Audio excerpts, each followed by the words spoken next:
What a week.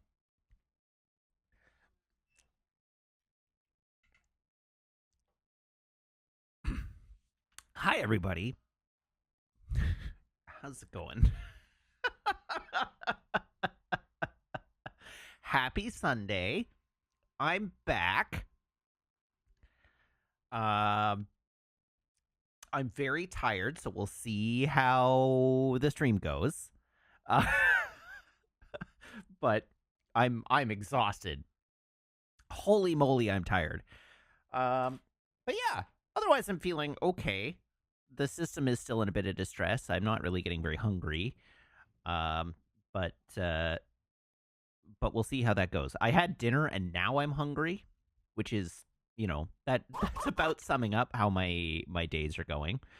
Um, yeah, yeah, that's more or less where we're at.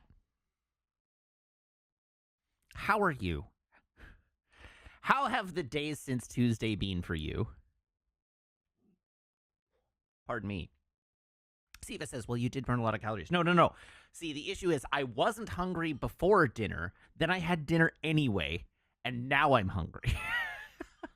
that's the issue. Um. So yeah. Simp started school again. Chill so far. That's good. Galtar says this week was mid. I would have, I would have liked a mid week myself, frankly.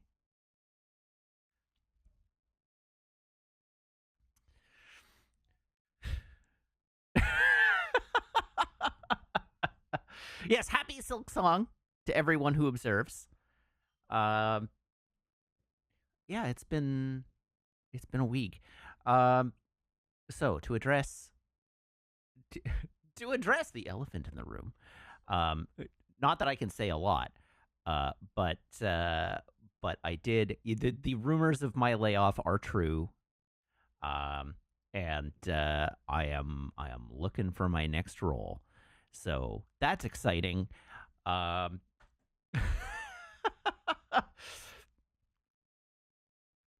yes. What about it? Is that public knowledge yet? Oh yeah, I started Okay. the stream like slamming half of it. Um, so that happened. But the good part of that is that at least as of right this moment, I can play my Halo World Tour anytime I want. So we have that to look forward to. I said the other day that I was planning a game series in 2026, and spoilers, that playthrough was Halo because I anticipated that I would be on something else before 2026. I didn't anticipate the way that would occur.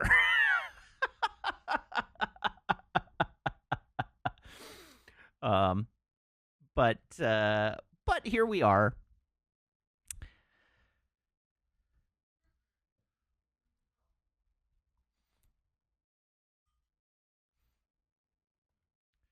I'm creating a YouTube channel.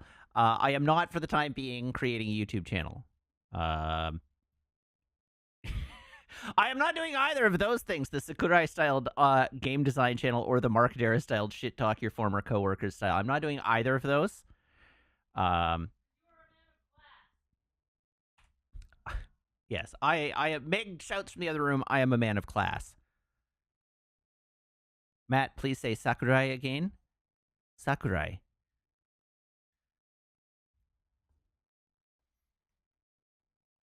I know it is. It's time for me and three friends to start a AAA project and get acquired by Sony.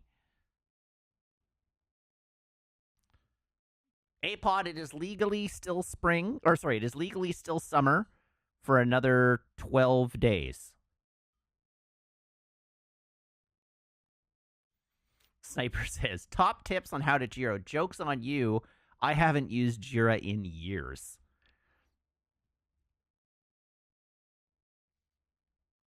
Kaltar says, a project manager's perspective on game projects would be interesting. Just keep it generic. Honestly, I agree with you, but the problem, okay, so the problem with game production is a discipline.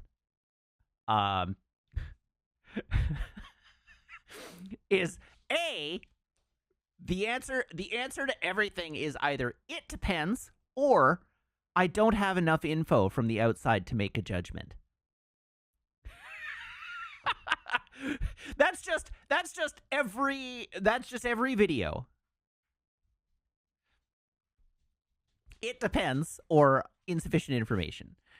Uh, Theoretically, if I were going to make production content, I could speculate about a bunch of stuff, and speculate I often do, but I wouldn't like it. Very difficult for me to make any judgments of anything. I don't know if you've ever seen me talk about video games on the internet. It is very difficult for me to make judgments about anything because I am often trying to see all the various ways a decision could have gone and talking them through. And so once the narrative settles in, I usually end up in the contradictory stance, the sort of inherent contradictory stance, because I'm just like, no, there's like 7 other ways this could have gone down. It doesn't have to be that. How do I feel about localization being super hard to get right? Localization is super hard to get right, and there's no good answer for it. I didn't weigh in on that conversation, but I have done localization before. Yes, Sniper says, and let's be honest, you're also a natural contrarian. I do bias towards contrarianism. That is true. I rationalize it by saying, no, I'm just trying to see all the angles of an issue.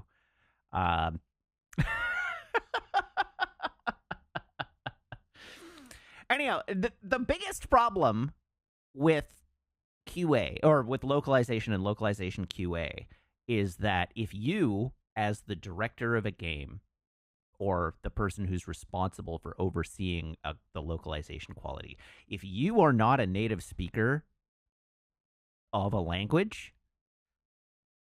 then your only option is trust, right? Like if I am hiring somebody to do Chinese translation and hiring someone to do Chinese QA or localization QA because I don't speak Chinese, then there are so many points of failure in that chain, and all I can do is hope that everybody in that chain is doing their job correctly.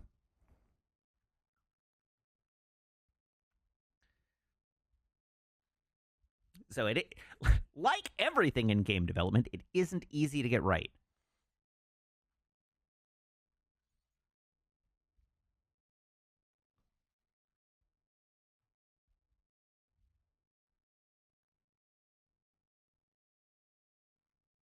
What if we have fans fix it? I mean, Chad already said that's what early access is for, but early access isn't right for most projects. This is why large studios and large publishers have like built-in localization departments. But even then, it's difficult. Part of the difficulty also is the way that I'm trying to think of a word. The way that localization works also makes it very difficult because localizers are not playing the game. Ain't nobody got time for that. So your localizers get a giant Google Doc with all the text strings in the game. Hello, Foxmar. Hello, Raiders. And they have to just do their best to intuit from context what those strings mean. And they can send requests to be like, hey, I don't understand what this means, or do we need to translate this? But oftentimes, the person who's doing responding to those checks isn't the person who wrote the line. And so, from my own experience in the past, I can say that then that person who gets the ask has to go find somebody who's like, oh, do you know where in the game this string is from? And then they're like, well, I think it's here. You're like, oh, okay. Do you have any idea what the context is for that? When we say, I'm trying to think of a good word with multiple meanings, but like when we say like this, what do we mean? It's also a problem when you have like proper names that are also just nouns or just just other words. where it's like you get a sentence and the word makes sense in either context, where it's either the name or the noun, and you have no idea what you're looking at. Um, so anyhow, it's like, yeah, the person providing the context doesn't necessarily have full information about the string, and doesn't necessarily have the ability to look up in the localization table where the string is, and so they have to go talk to somebody and be like, what is the context of this string, and then they reply back, and then you have to hope that their description of the context is accurate and accurately understood by the person doing the translation. um, and you have to hope that, like, if it's being done at arm's length, you have to hope that you got the response back to them in time before they have completed their translation pass and moved on to another project. It's not easy. It's very, very hard, and there is not a perfect solution for it. Anybody selling you a perfect solution is lying. Um, but definitely, I can understand the issues. Um,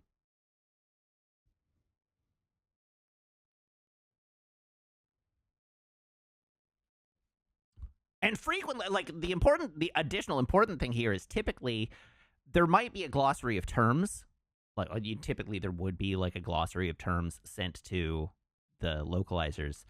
Um, but that's because of the way localization studios run. You don't know that you're getting the same person on any given day, let alone that you're getting the same person for a project, right? Um, and there's no guarantee that those people have read the glossary of terms, and there's no guarantee that any context was provided with the original, like, translation database, or the document full of strings that we want translated. um, so you have no idea what context window the person doing the translating has. So they're going to miss a bunch of questions that they should ask based on assumptions that they're going to make, and then those are only going to get caught if you have really good loc QA, and that assumes that your loc QA knows the context of the things so that they understand that this sentence doesn't make sense like, it's a whole rat's nest, that is not easy.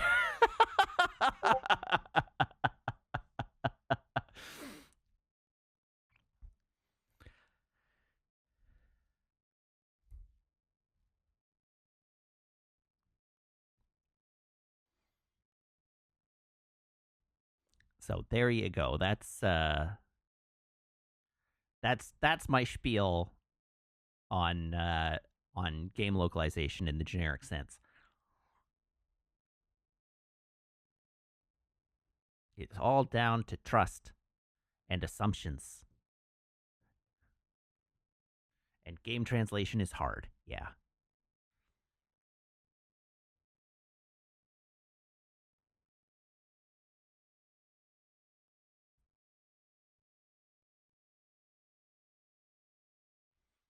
Zafty says, I have a solution, one single unified language. All right, so all games are in Esperanto from here on out.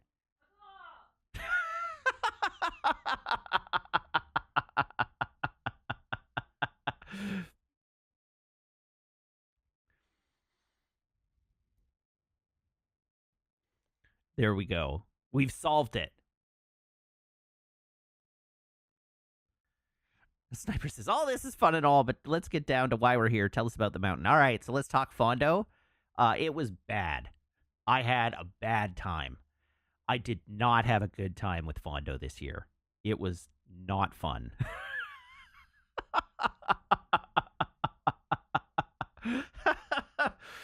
I had a few moments of fun in the 8 hours I was riding, but it was not. But I finished. I did finish. Um, the were those moments the breaks? I mean, those moments were the breaks. The breaks were great.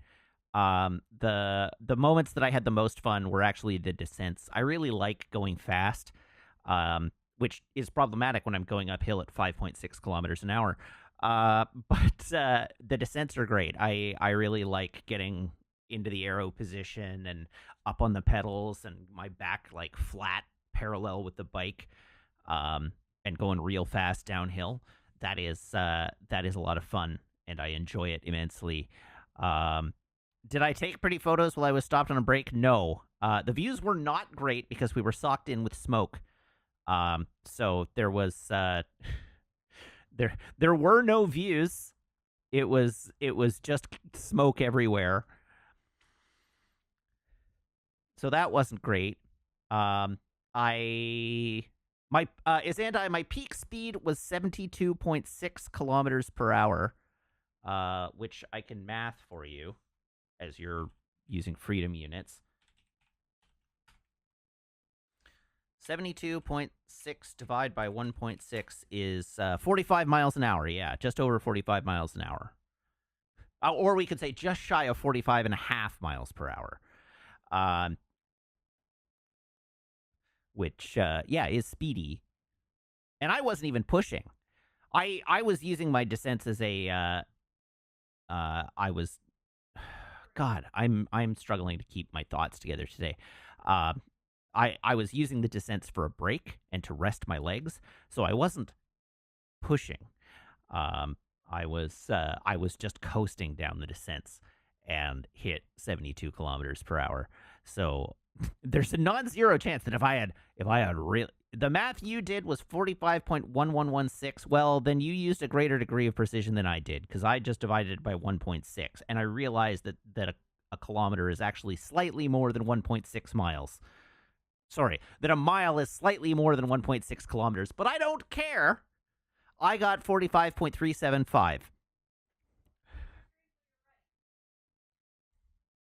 We don't need more significant figures than that. Thank you very much.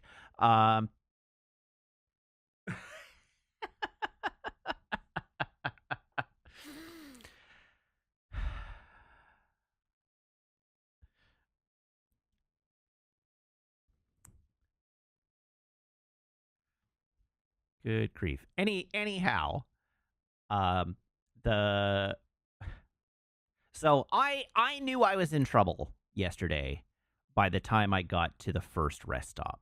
There were four rest stops with services. The first rest stop was essential services only, like mechanical and bathrooms. So the first actual like aid station was around the 50-kilometer mark, and by the time I got there, I knew I was in trouble. I knew I was going to be in serious trouble.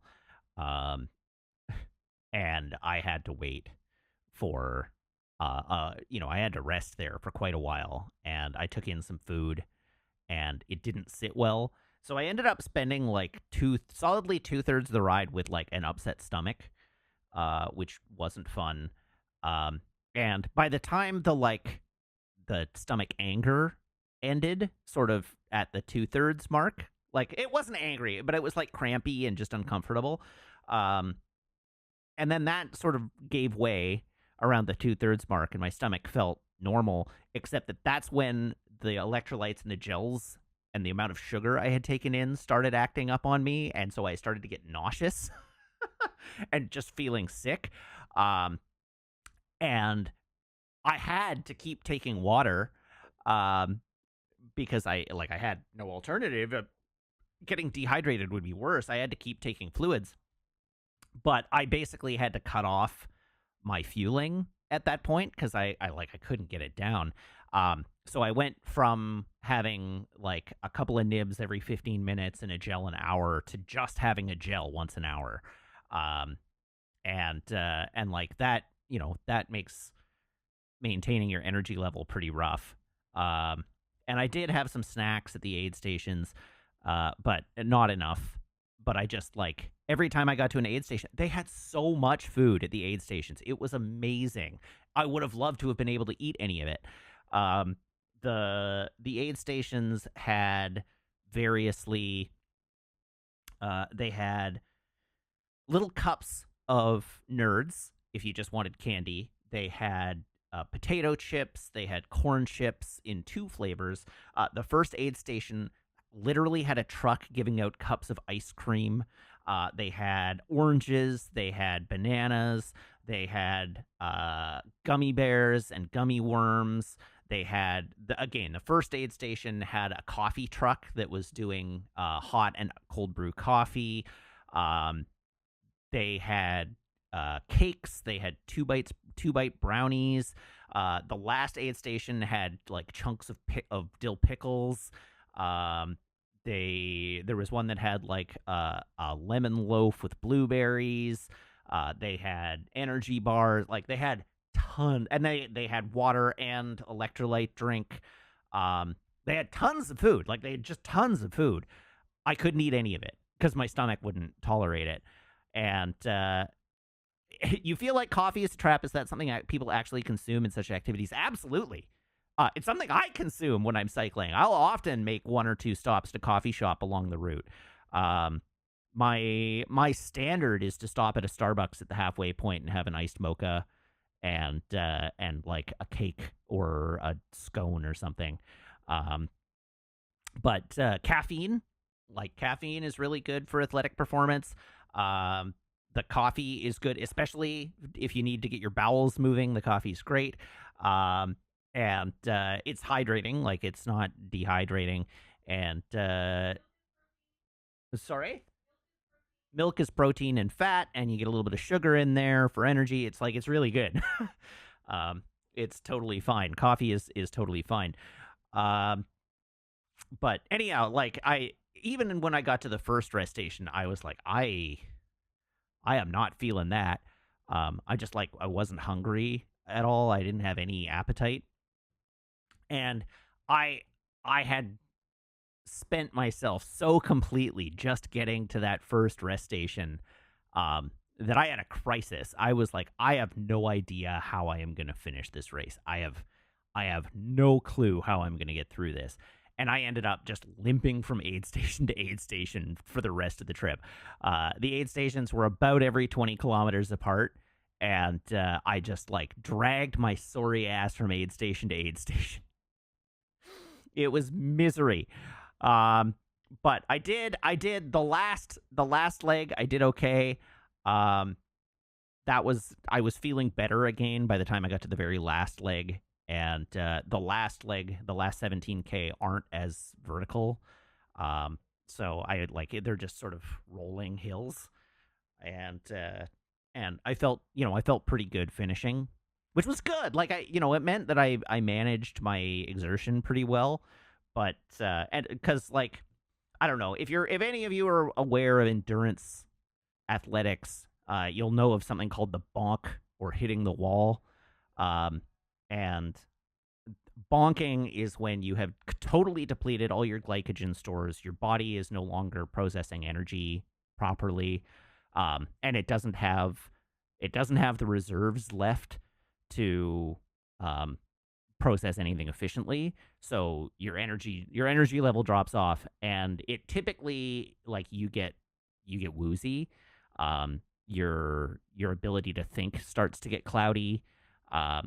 Like your coherency goes down. Meg has seen me in a bonk state on a few occasions coming home from rides, and like it it takes a long time to recover from. It takes like hours to get back to being in a like halfway decent functional state again. It's almost like you're drunk. Mike says it's almost like you're drunk.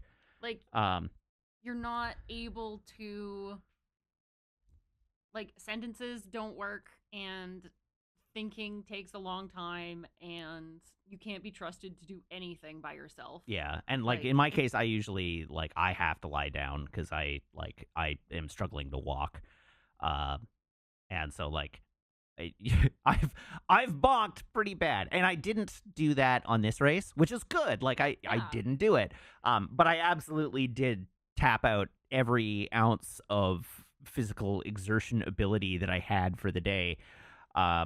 So anyhow, but you did it. I did it. Did you want to show off your medal? Yeah, sure.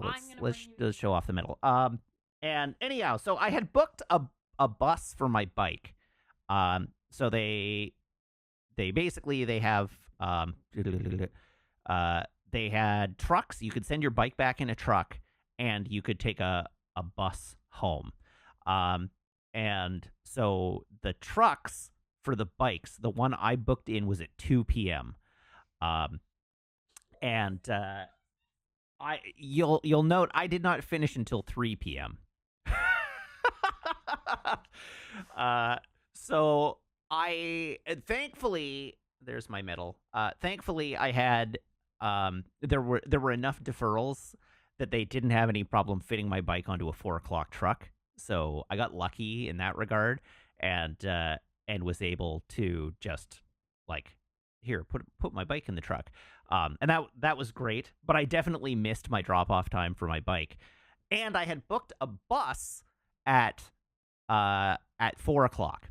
And by the time I got over to the bag check to get my bag to change, um, it was 3:15. And so I very quickly wiped myself down with my towel and changed out of my recycling gear and into my regular clothes. And by that time it was 3:30. So I walked over to the plaza. I exchanged my one drink ticket for an extremely mid beer.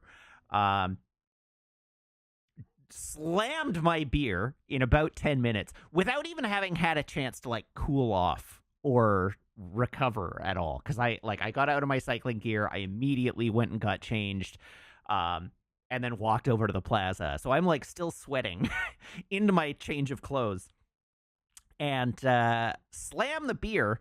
Realize now that it's 3:45. I do not have time to change to turn in my food ticket for they had pulled pork burgers, um or pulled pork sandwiches. I didn't have time to trade my food ticket in and have a sandwich because I had to go get on a bus. So I walk back over to the bus area, and I'm like, what do I do? Do I get on a bus? Where do I go to get on the bus? And they send me over to the buses, um, and I go to get on, and I learn as I'm getting on the bus that they start sending the buses at 4 o'clock, and the buses continue going until 5:30, and they go every 15 minutes from 4 o'clock until 5:30. And you do not, in fact, have to be on a bus at 4 o'clock. If you have booked a bus at 4 o'clock, you can be on any of the buses between 4 and 5:30. But at that point, I was already boarding the bus. So I could have had my pulled pork sandwich. I didn't know. And I could have had a second beer. I could have I could have tolerated the beer I had instead of slamming it. But anyhow, it was fine. I rode the bus home, and then got home and had a big food, and it was good. But that was my experience of Fondo, more or less. There was something else I was going to respond to the question in chat, which is Apod says, I have a biking question. When you're on those super long races and you need to consume so much water to hydrate, what happens when you need to pee? So there are a couple of answers to that. One, a lot of the water that you consume you will sweat out. So you don't actually metabolize a lot of it into pee. The other answer is it depends how competitive you are. If you are someone who is out and you're only racing against yourself and there's nothing on the line, if you're a recreational endurance athlete, and this is true for going to a marathon and you're out to run a marathon, and you are just racing against your own best time, then you stop at a porta potty and you go pee and you do your business, which is what I did on several occasions because, as I mentioned, I had an upset stomach, so I hit the porta johns at several of the rest stops along the way. If you're an elite, Jesus take the wheel.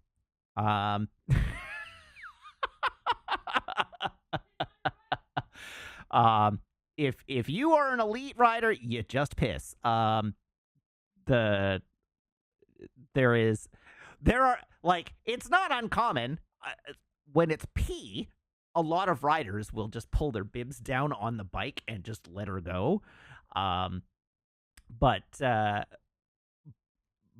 you just pee.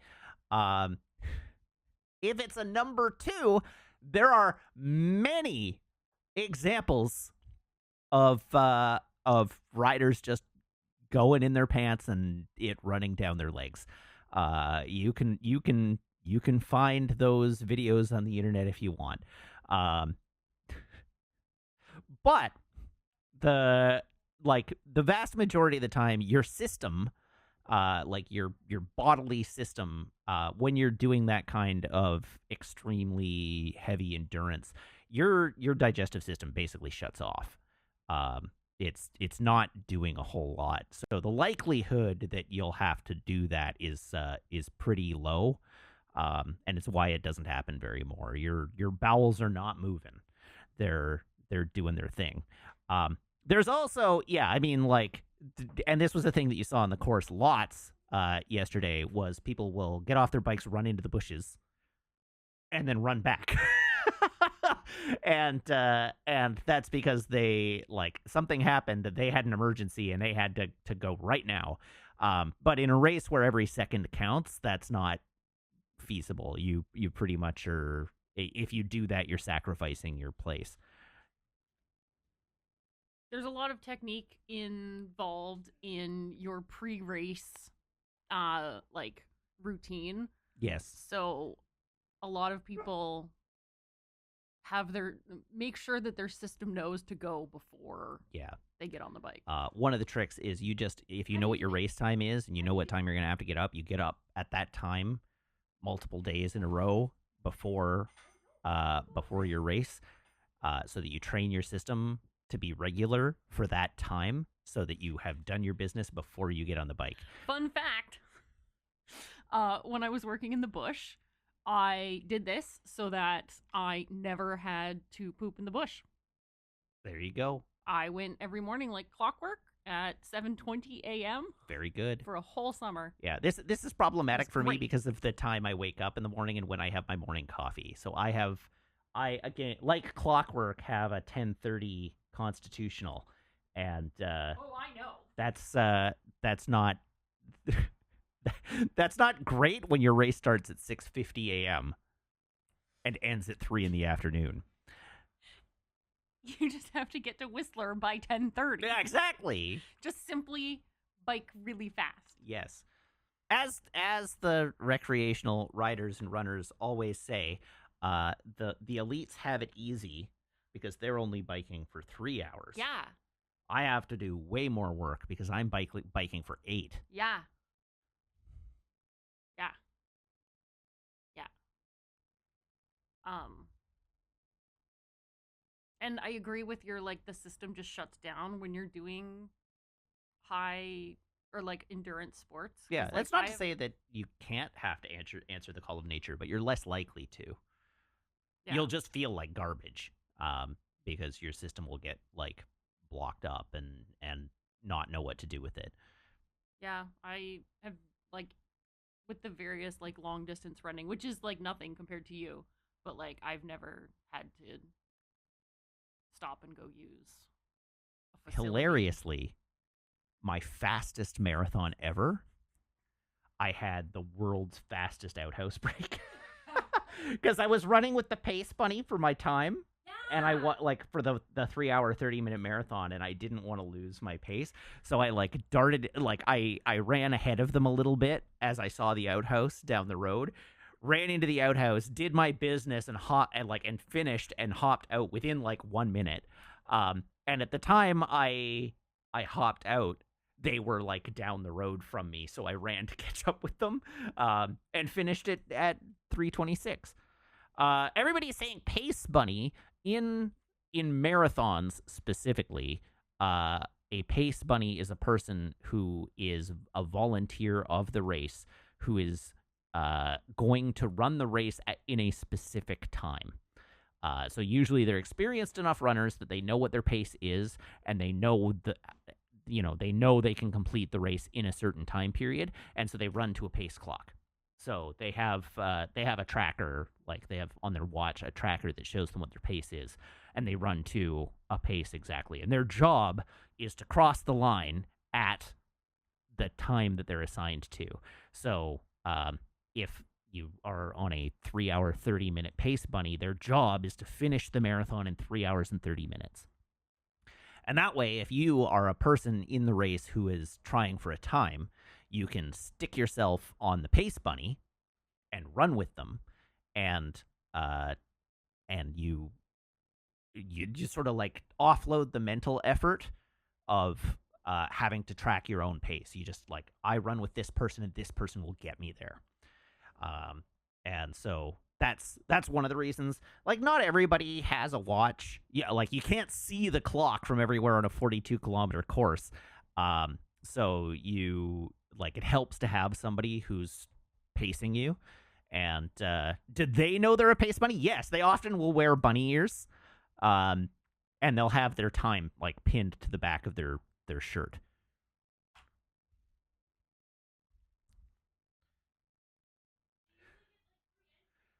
Not at every race, but oftentimes they will uh they will wear bunny ears. Depends on the race.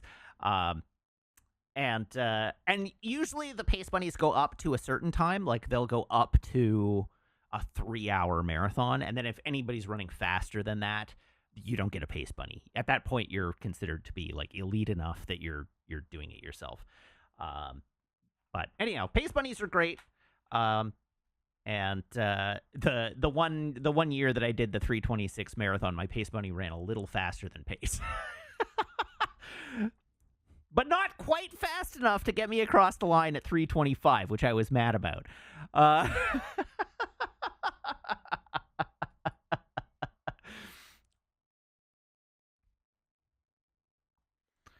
but yes, they do often wear the ears, so they're easier to see at a distance. They also often will carry a sign.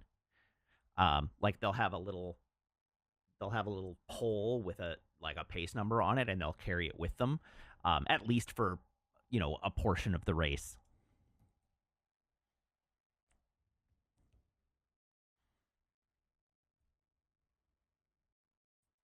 Did I find out anything else about my Gran Fondo Whistler unicyclist? Only that he did indeed finish. Um, like, I have now confirmed it from multiple sources and a video of the guy crossing the finish line. The guy on the unicycle apparently has done Gran Fondo a few times on the unicycle.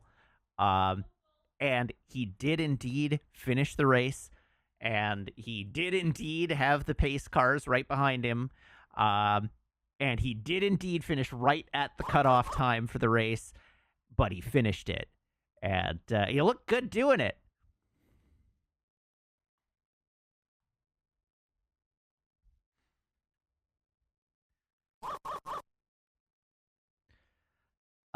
Do do do do do do do.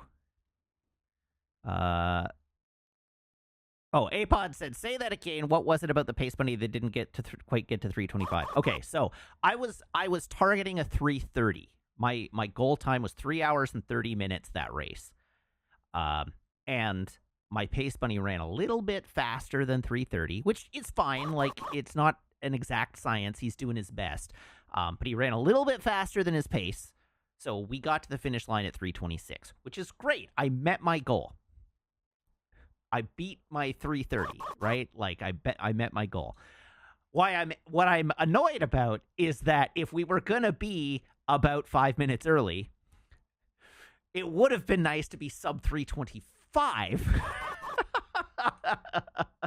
I would have liked a 324 better than a 326, because when you're looking at your time, you want you want to you're gonna describe your time in an increment of 5 minutes, right? And you want to be ahead. But yes, at least it wasn't a 331.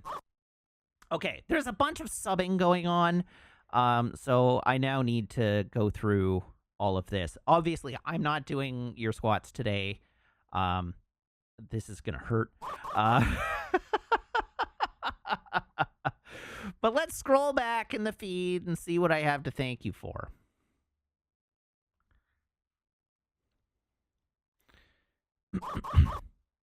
All right, Jimcat, thank you for the resub, now for 46 months.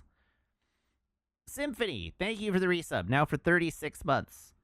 Damn, I Am Pretty, thank you for the resub, now for 56 months.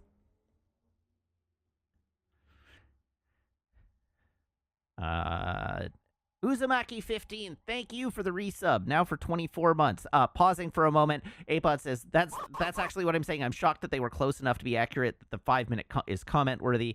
I mean, it's all math, right? Like, it's all math. You can figure out exactly what pace you need to run in order to hit a time. And so, like, again, the job of a pace bunny is to hit the time. It's actually, like, not ideal for them to be 4 minutes early. It's not the end of the world. Like, nobody's going to blame them for that. And generally, you want your pace bunnies to be just a touch ahead so that if anything, like, that you want them to bring you across the line just below your time. But they're not just using clocks. They are using average pace calculators. My Apple Watch does that. If I want to, like, see what pace I'm running, my Apple Watch will tell me. The fancy, like, endurance athletic level GPS, like, wristwatches and things, they'll actually have alarms that you can put a threshold on. So you can set, like, I want to run a 5-minute, 10-second kilometer. And if you drift 5 seconds out of pace, it will start screaming at you. It'll just start beeping, and then you look at it and it's like, you're slow, go faster. Or it'll go like, you're fast, slow down. But you can tell it, I want a pace, and it'll start beeping at you if you step out of pace. They also had, like, before watches were so popular and more affordable, you could get a temporary tattoo with time with your kilometer. Splits. You can do that, and in fact, you still can. I think the running room will still do that. So they'll do wristbands. Yeah. So when you hit a kilometer marker, you look at your watch and say, "Oh, it's been X number of minutes. I'm too fast or too slow." Let me see if I can find an example. Pace wristband. There you go. Oh, they just have a generator. Oh, there you go. I want to run a marathon in, let's say, 3 hours, 30 minutes. 3 hours, 30 minutes, 0 seconds. We want minutes per kilometer. Minutes per kilometer. Choose your split distance. I want to split every 5 kilometers. Wow, that's... You could have 1 kilometer splits. Here, generate. Let's just see what that does. You can also pick your paper size. Oh, wow, okay. So, okay, I should actually do share a window. A narrower split. 1,000-meter splits. So that, you go to kilometers, 5 kilometers, and then include kilometer splits. Oh. Yeah. This was made by a genius. Oh, it was. Yeah. This is too long now, but it's whatever. Now I can show chat. Yeah. To give you the example. So this is an example. Let me find my window share. Here we go. Here, I'll blow this up so you can see it better. I'll just move my fat head.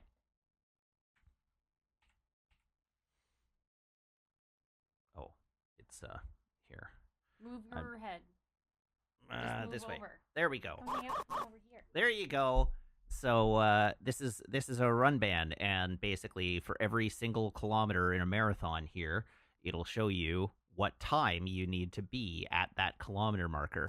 So there you go. This is you want to be 4:59 at the 1 kilometer mark, 24:53 at the 5 kilometer mark, and it takes you all the way down until you get to the finish at 3 hours and 30 minutes even. And so you can print one of these off and use it as a wristband. Yeah, science. There you go.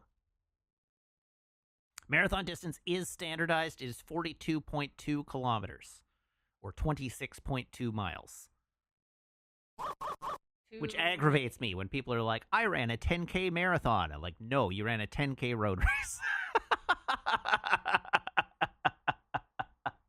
You ran a 10K. Which is great. Which is great. And you should be proud of yourself. Yes. I'm not going to tell you not to be proud of yourself. but you did not run a marathon. You ran a 10K. Um,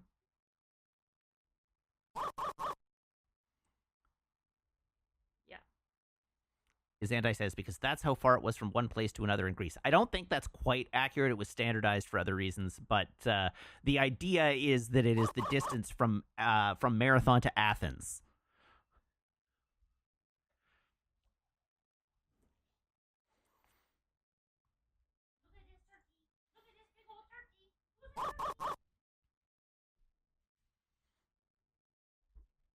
Because mythologically, at least, the very first marathon was a messenger who ran from Marathon to Athens and then died on arrival after delivering his message.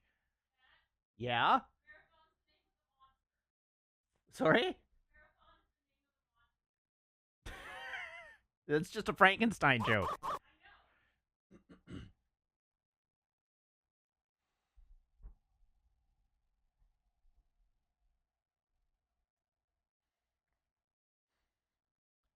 Yes, that's right. He died on arrival, so we're all just flexing on him when we do one and don't die.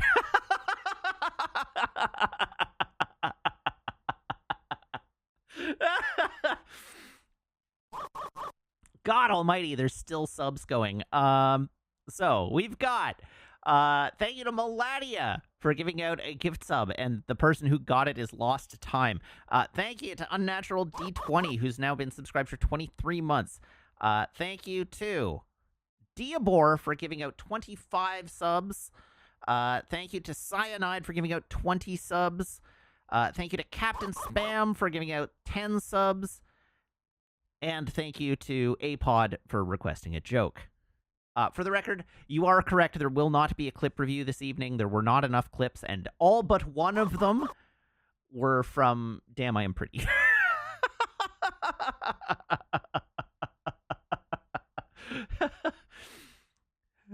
So really, I should award the monarchy to the one individual who clipped that wasn't Damn I Am Pretty.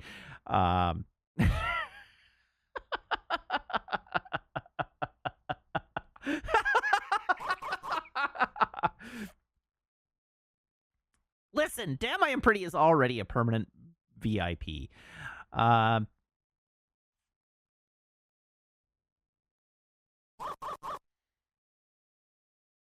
Oh, Sam says in at least one telling, he actually ran from Athens to Sparta, then back to Athens, then from Athens to Marathon, then from Marathon to Athens, a total distance of roughly 450 miles.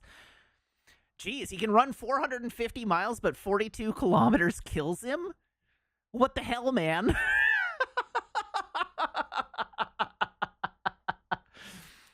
Get good.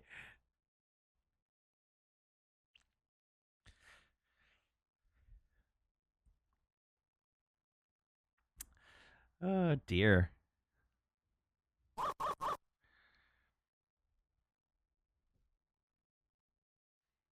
I had something else I was going to tell you all that was stream related, but I don't. Oh, I remember what it is.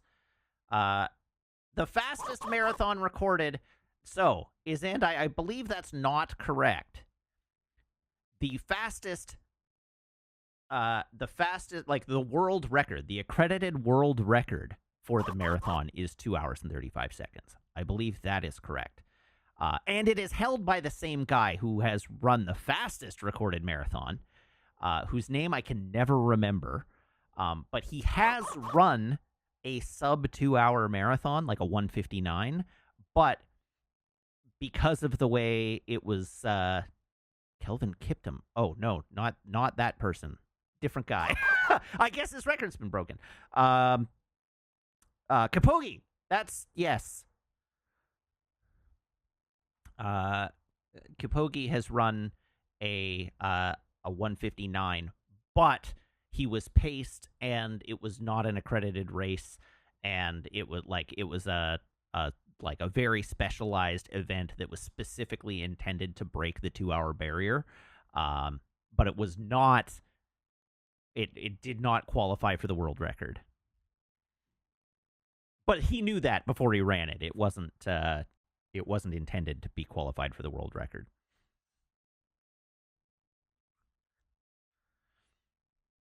it was a publicity event for Nike. Anyhow, it is quite likely that we will see a world record marathon time under 2 hours in our lifetimes.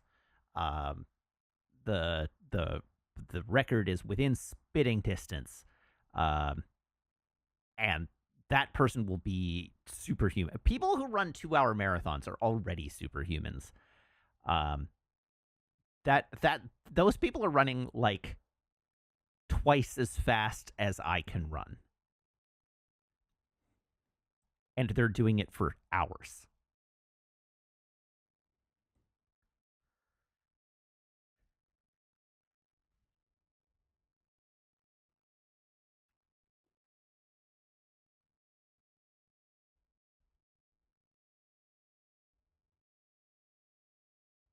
You're sure the shoes matter, but do the oh yeah, and he was in like special shoes that aren't legal for the marathon, I think. Um, but yes, shoes matter. Clothes probably not as much. More for comfort. I don't think you're dealing with drag as someone running, but maybe I don't know.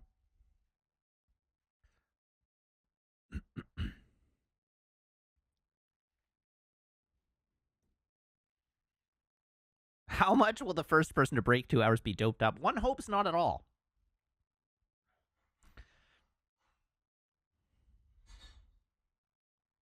But yes, the weight of the shoe will matter. The construction of the shoe will matter.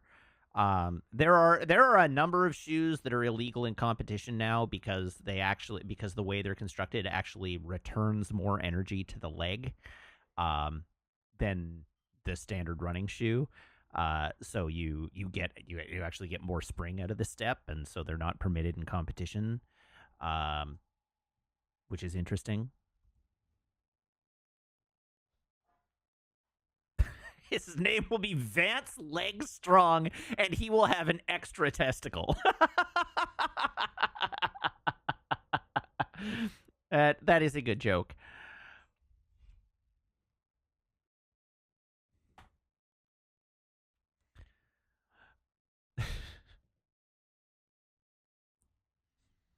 Anyhow, that's I don't know. There's interesting things about marathons. It's quite similar. There are lots of interesting things about bike racing too. There's an absolute minimum limit to how much a bike is allowed to weigh. If you're like you're not allowed to have a bike that weighs less than a certain amount. Um, and there are a bunch of restrictions on what like how your bike can be configured and the geometry of the bike. This is if you're a racer, like a UCI compliant racer. I think we talked about the difference between like a racing bike and a tri bike in a previous waffle. But Apod, the reason is that when it comes to bike racing, it is mostly to make the athleticism part of the ride. Like the person who wins is the best person at riding bikes, not the person riding the best bike. Similar to how like F1 racing has a bunch of restrictions uh on like the configuration of the cars. So that the person who wins F1 is the person best at driving cars and not the person who is driving the best car. Um, but yeah, like the engineers can go within a certain amount of ham. Like they can go ham within a certain set of boundaries, but they can't go outside the boundaries. There are regulations on what they can do, and like some of it is safety, um, and some of it is like they can definitely get efficiency gains. The basically the way bike technology works is the companies do all their like put all their R&D into racing, right? Like they put all their R&D into racing, and then the best technologies that like Shimano comes up with in a given racing year, that becomes their next year's consumer level Dura Ace group set. And then a couple of years later, as they've made more advancements in the racing level, what was that year's Dura Ace is now this year's Ultegra. And then what was last year's Ultegra is now this year's 105. And then what was this year's 105 is now next year's Tiagra. Um, and so you get the trickle down effect of technology as the technology becomes cheaper and they get better at making it, and they find efficiencies, and so the crankshafts get lighter and so on, and bike geometry gets more aggressive and things like that, and there's all sorts of stuff they can do, but in order to stay UCI compliant for UCI sanctioned bike races, they have to adhere to a certain set of rules. There you go.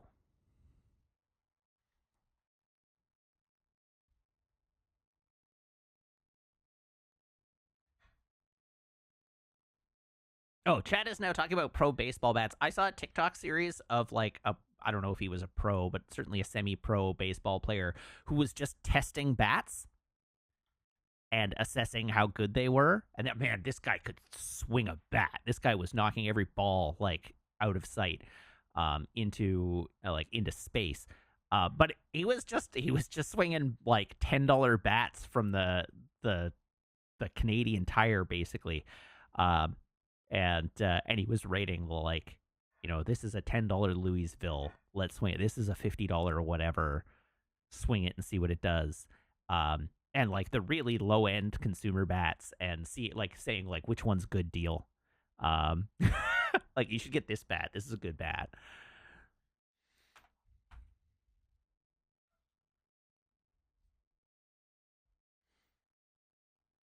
Have I seen him use a cricket bat? I have not.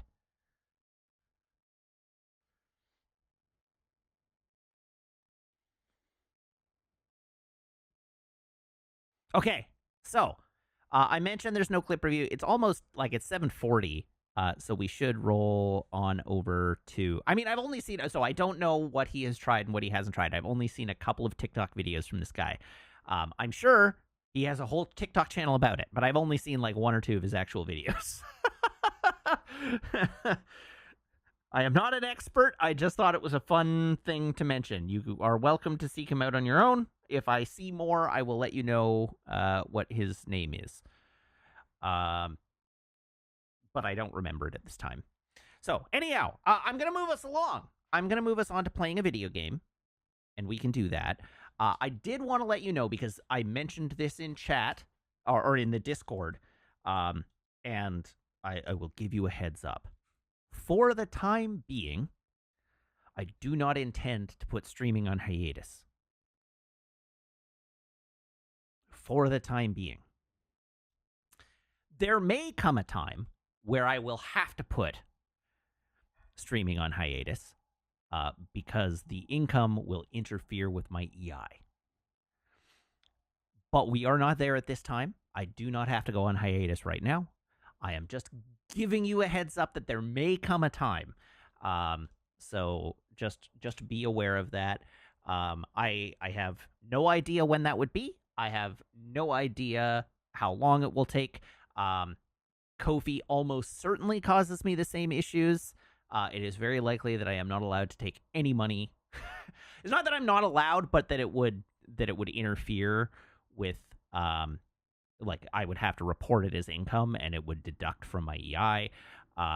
So anyhow, we'll see. Hopefully it does not become an issue. Ideally, I find a new role before this even comes up. But I am giving you a notice that this is a potential. But right now it's not a thing to worry about. So for now, go ham. If you like what you see, send money. All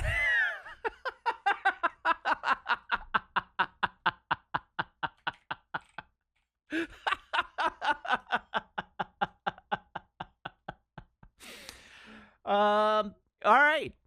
So with that, I think let's move on to and I'm glad you love that command. I do too. I think it's very funny. Personally, I really love the linking the Ko-fi with that quote. I think it's great. I have a sneaking suspicion that it puts a lot of people off sending money to my Ko-fi.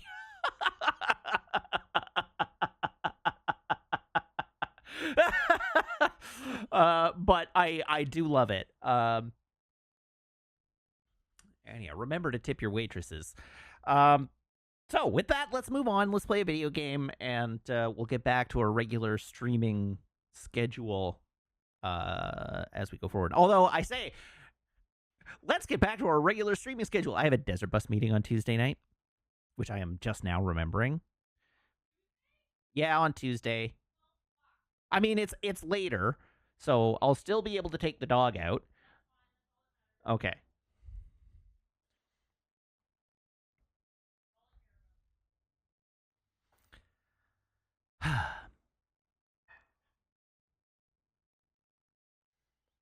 There we go. Yeah, anyhow, I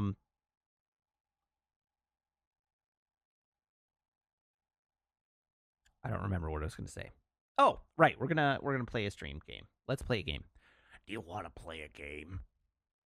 Oh, you know what else is fun? I've taken my work computer back to the office, and it is no longer here, which means I no longer have to press the button that changes the input after today, because I don't think I've done it yet.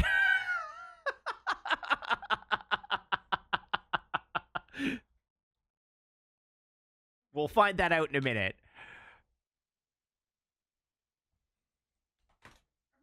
Oh, hey, look at that. I did press the button. Think of all of the USB ports you have available. Think of all the USB port I have available. Yeah. It actually didn't free up any USB ports. What? The one thing it did is that it is no longer connected to the beacon. But it has not actually freed up any USB ports because the computer was not plugged into my computer in any way. Excuse me, ma'am. Does my sock belong in your mouth? No. She certainly thinks it does. Does my sleeve belong in your mouth? Is Maple causing problems on purpose? Of course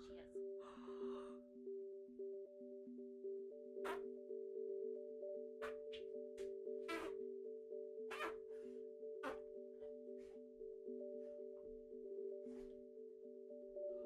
Oh, what a nibber! What a nibber!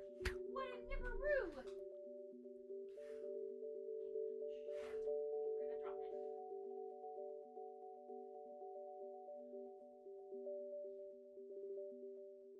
What a good girl. What a good girl. She's so stinky. I know she is. Maple needs a bath pretty badly. She made me bite my tongue today. Oh no. She jumped up and bonked her head. Oh no. That's the worst.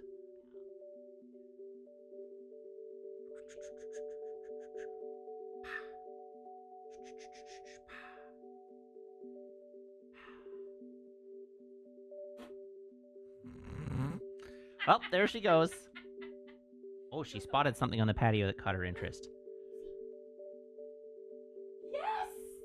Yes! Good girl! That was very good. She's basically, at this point, she has essentially totally figured out that ringing the bell gets her onto the patio. And so she just does it of her own volition now. It's perfect. So good. She doesn't bat at the door anymore. She goes over and she just noses the bell.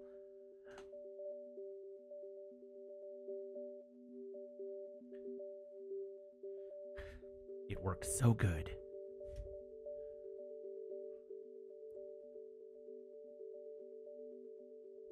Okay, Zafty, that outfit is dope.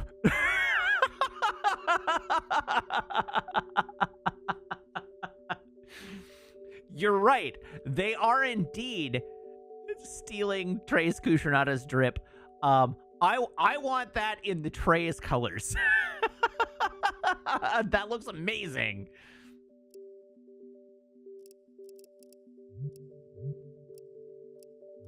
What on earth?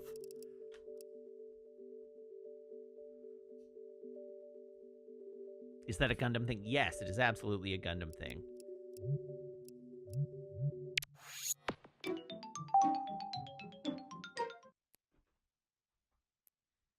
Apod, you could know the reference if you watched more Gundam, which we have been telling you to do for months now.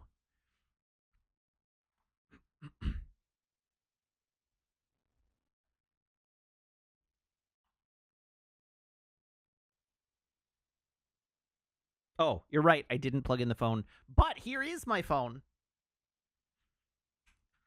And here is my phone cable. Everyone, please brace your ear holes. Oh, that reminds me. I wish I'd gotten a picture of it. You recall that my bike computer got bricked, and so I had to jury rig a solution that allowed me to use my phone as my bike computer for Fondo. Um, I did it. I had. You have a picture of it, kind of. Do I? Yeah, the first picture you took of your bike. Oh, that's right, I do. Okay, well, I'll share that in the Discord. But anyhow, I got a little like holder for my phone on my keyboard on my handlebars. But when I did it with like test riding with it, it would run down the battery too quickly, and I knew it wouldn't last for the whole ride. I knew, in fact, it wouldn't last 4 hours. I was confident that it wouldn't last 4 hours of riding.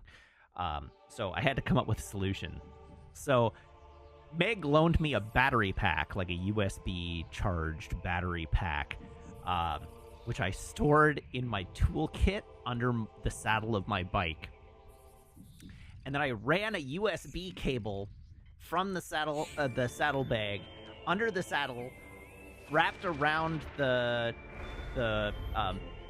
down bar, under the top bar of my bike, ran it along the underside of the top bar of my bike, and then up around the handlebars to plug in to the phone. And then I secured it all with Velcro zap straps. And I arrived in Whistler with 100% battery on my phone. It worked perfectly. It was great.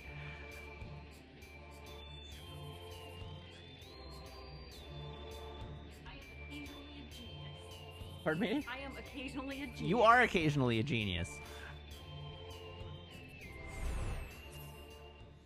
Very good. Okay, I'm leaving Maple in your very capable hands. I'm going into the office tomorrow, so I have to make myself presentable for public consumption. So I'm gonna leave the dog in your table. So you're starting now? I'm having a shower now. I'm having a shower. I would like to go wash my hair because it's greasy. I don't think it's going to take 12 hours, Meg. I was trying to be somewhat discreet, but no, I stink and I have greasy hair. I'm disgusting. So, I'm leaving Maple in your cable. Okay. As long as I don't have to look at or interact with her in any way because she's not in my office. Yeah, that's fine.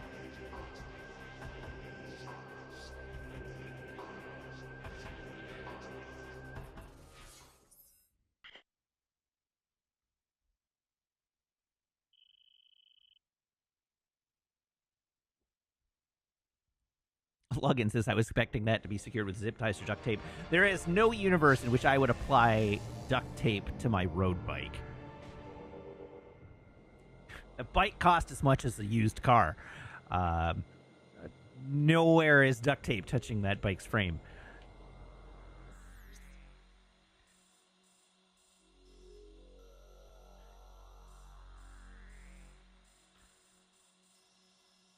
Okay. Now I need to figure out where I'm supposed to go.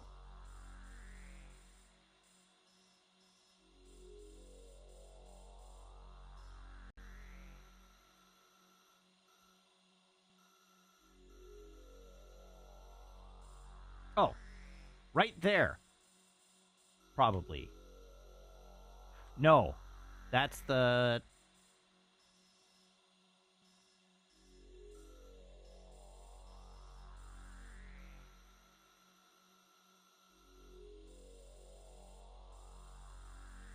Could be this one. Oh, it could be over there.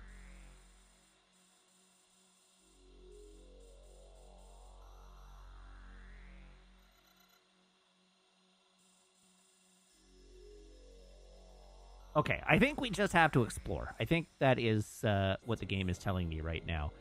But we have, we do appear to have covered all the doors in this region. There's nowhere unexplored at this point, I don't think. So we have to go to the Dark World. Like Thor before us.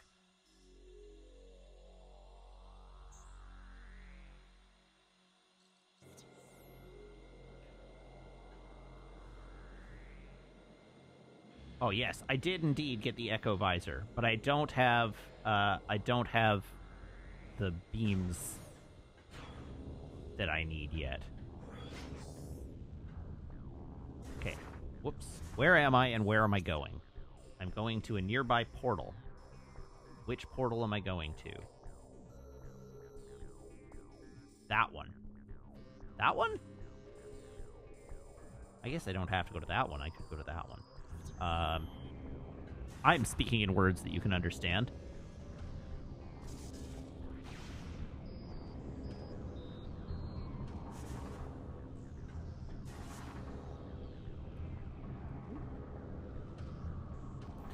The 170 squats.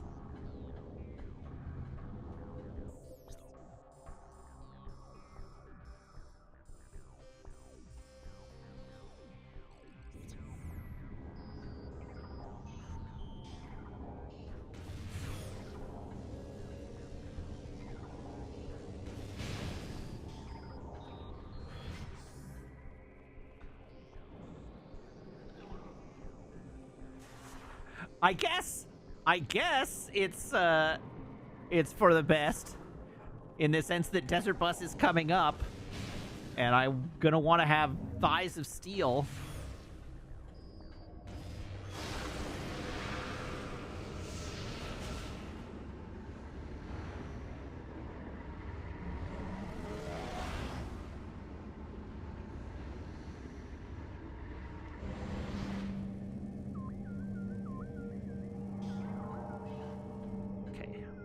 Stand in the burning. What's this way? Can we go this way, or have I followed a dead end? This is a dead end that I cannot progress past, so we're going back.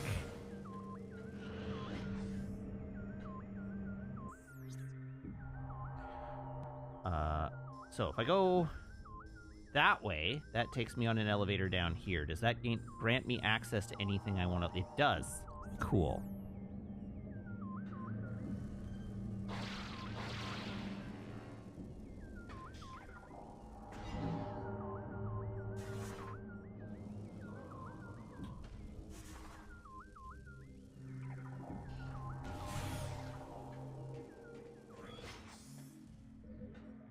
Okay, before I get in there, let's top up the health and ammunition.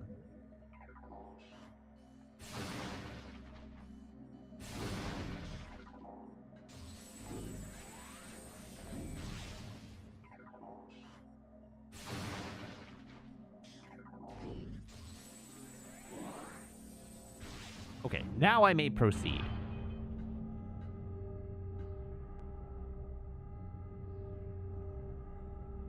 It's really weird that you memory hold this entire biome, but you remember the boss.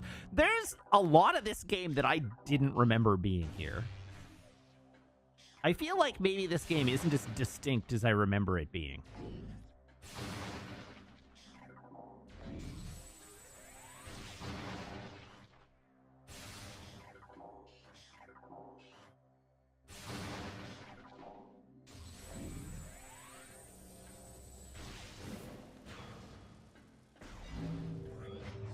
Okay, so from here, I want to go over into that room, and then into that room.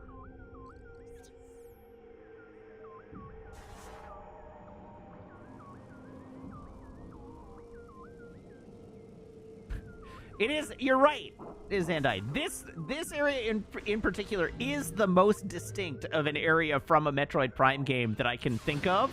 But I also completely forgot this was here.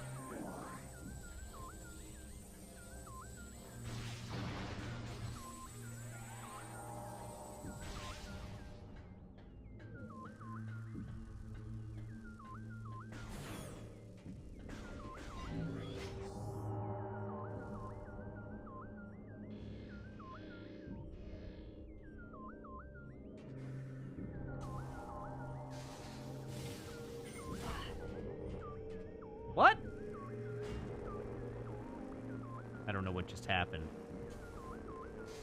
Bell. Apparently. Turned into a ball. Yeah, I have screw attack now. People came and barked at the door until I let her in. Oh, really? Yes. I didn't hear any of that. Yeah. She wanted specifically to come hang out in the bathroom. Okay, well, that's fine. Really, all she wanted to do was steal the face cloth off of the counter. Undoubtedly. That's what she's best at. Is that what you're good at? Sorry, there's a dog. She's right here, and so I'm petting her. Izandai, the other two major areas of this game are a bog and a desert. There's a desert and a bog, and they're both very brown. Hi. Look at this good girl. Look at this good puppy.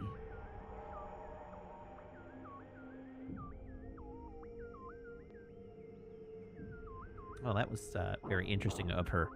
Rather than demand more scritches, she just was like, okay, I guess we're done.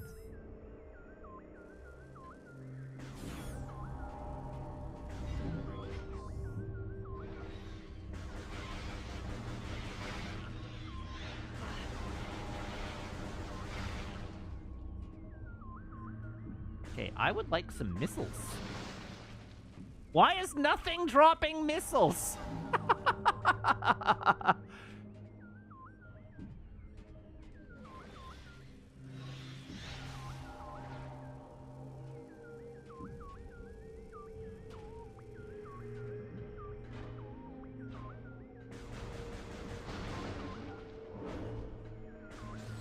Oh, Jesus.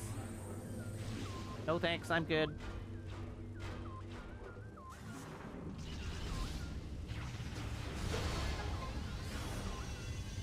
Okay, cool. We've accessed a new area.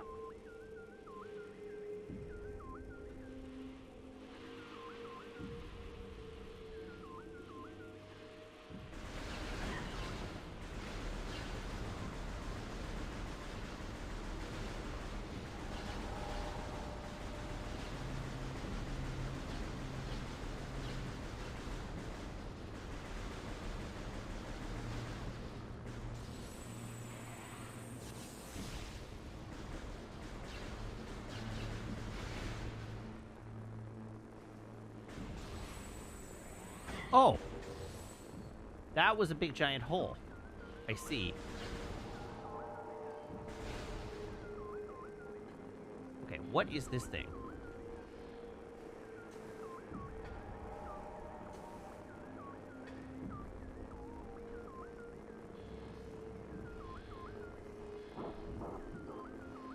Completely indiscernible. That's what that thing is.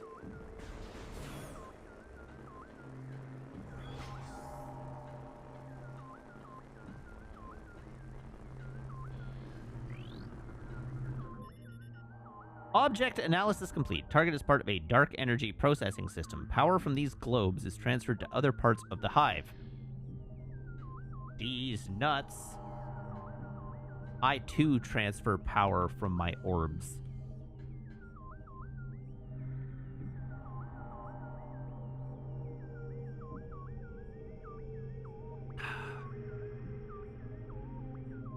Okay, just sitting here for a second. Yes, the dark power is stored in the balls. What in the hell? Wait, I should scan these. There we go. Now I can execute them.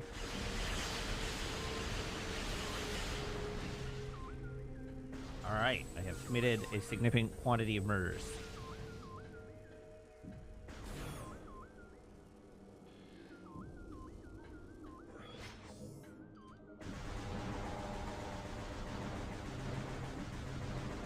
Hello there, explodey McGuys.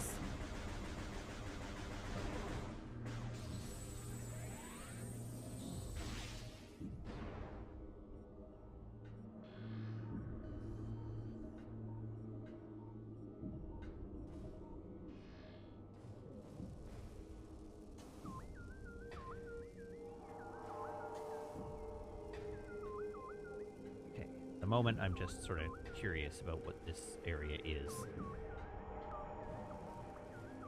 I know in the light world, this is an elevator.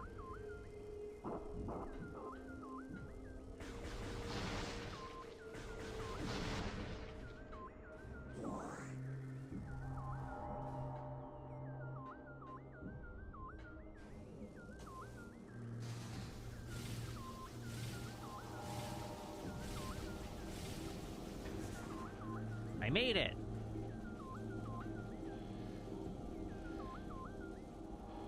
What, pray tell, is this thing? A beam of light. It is just a beam of light.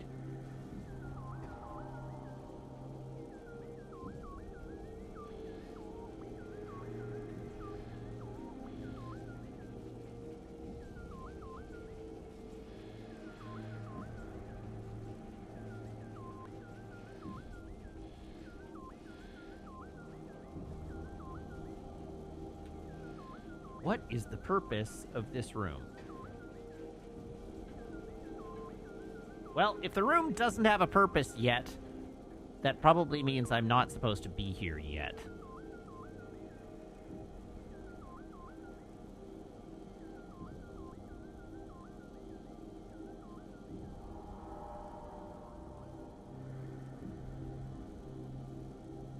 Honestly, Brownie, I have indeed considered doing a Gears of War playthrough. I just have never really been that into Gears of War, which I shouldn't say out loud, considering the Coalition is a local game studio.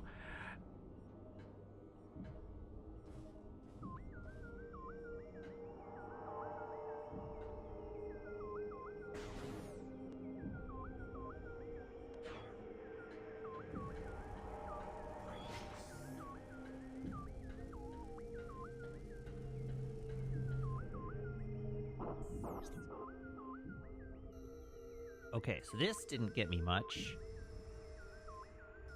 Where else is there to go? That room has a door I haven't explored, so I want to go out and to the left.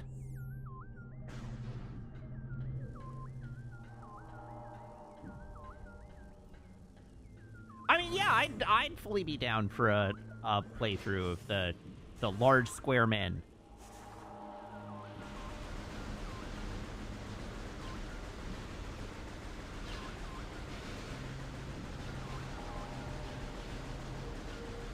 What I have played of the Gears of War games has been quite fun.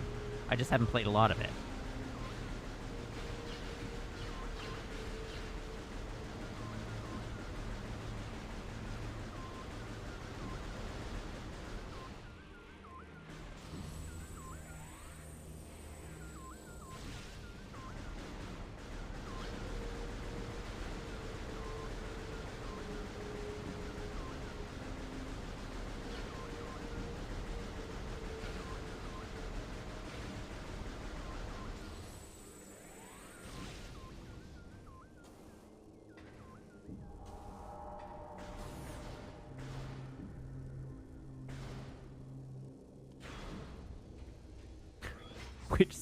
Jim Cat, I feel like that's bait. Are both of those studios even still in business?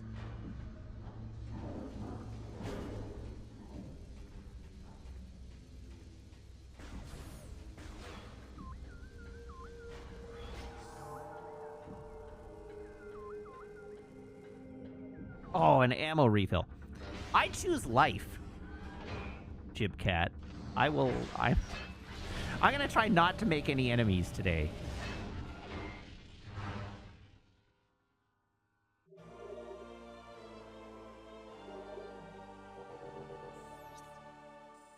Okay, I thought I was supposed to go left, but apparently these areas don't connect with each other at all.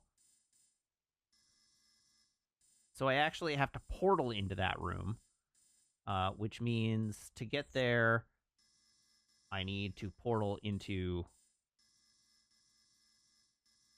probably that room. So I have to go back the way I just came. Awesome, great. Thanks, game. I really appreciate it.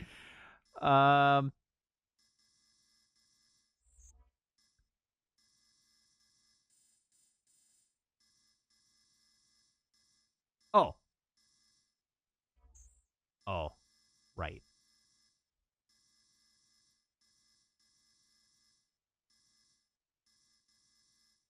No, it's not the way I just came. The way I just came was this way. Um, so I have to go left.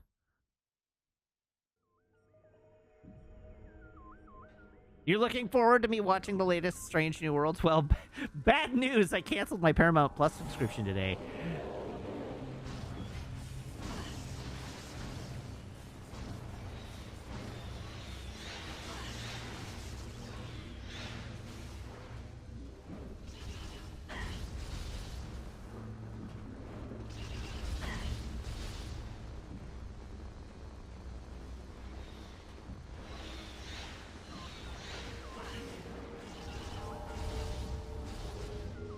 Oh my god.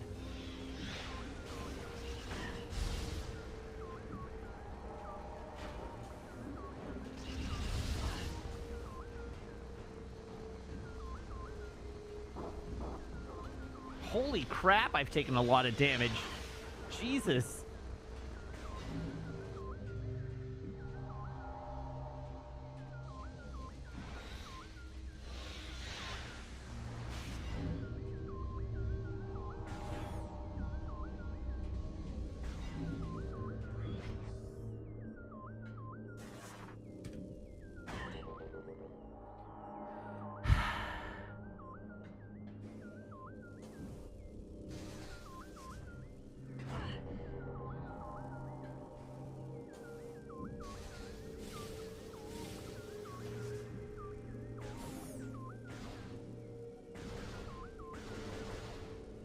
Open sesame.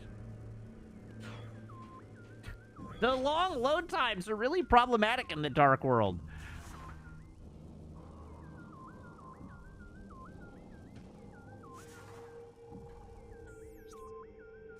Sitting here literally having the life burned out of me.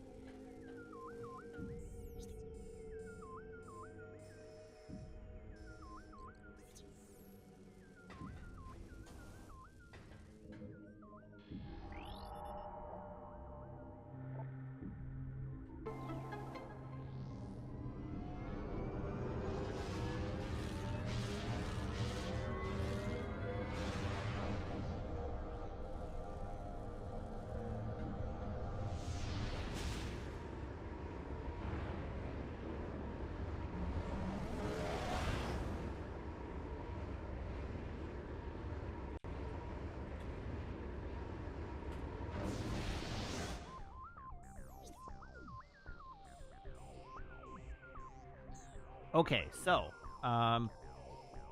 where am I trying to get to?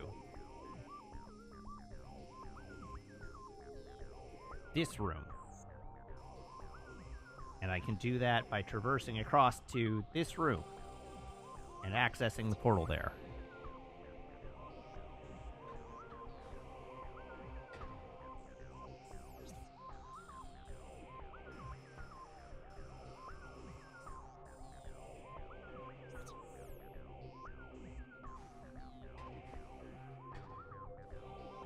This way.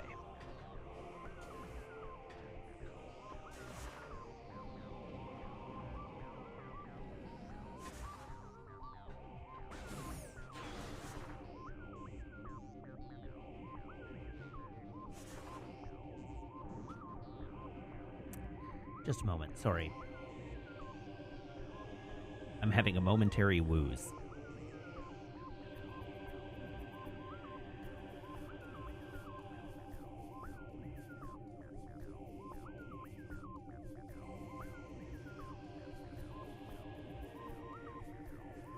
I think I'm okay.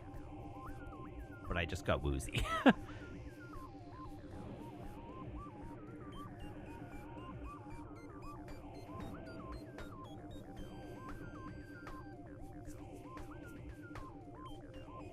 The game moves. The game moves.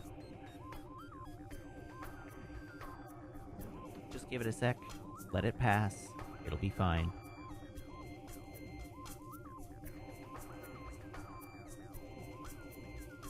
Okay, I think I'm good. We'll see how it goes.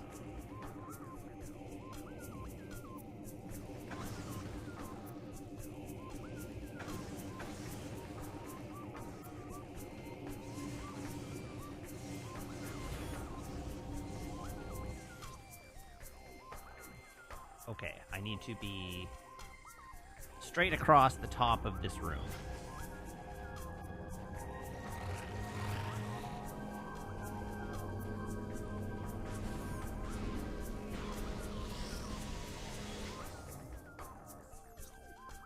And then straight through this room to the other side.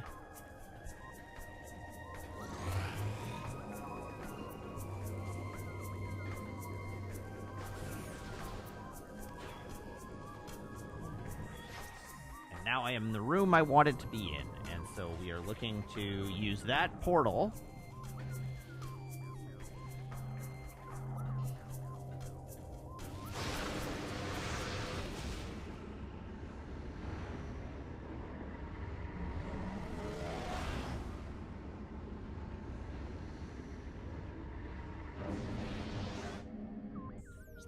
And so now I need to try and get to that blue door. So I have to figure out how to get to that blue door. And, you know, ideally not die in the process.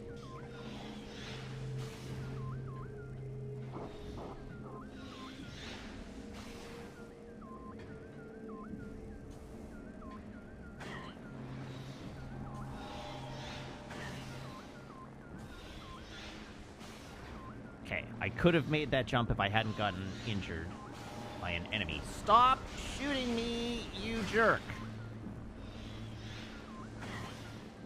This applies to you other jerks, too. Hi. Here, please die. Thank you.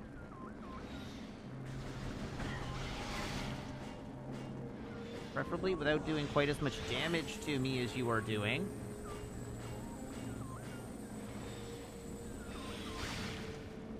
Jesus.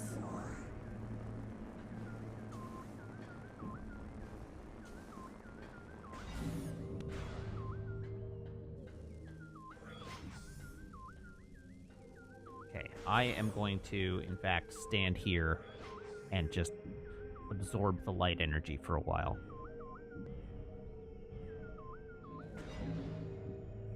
Because I need heals.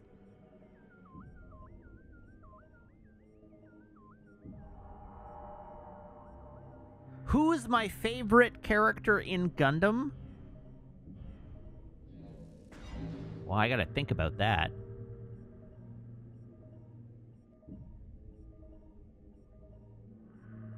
Noin is a strong contender.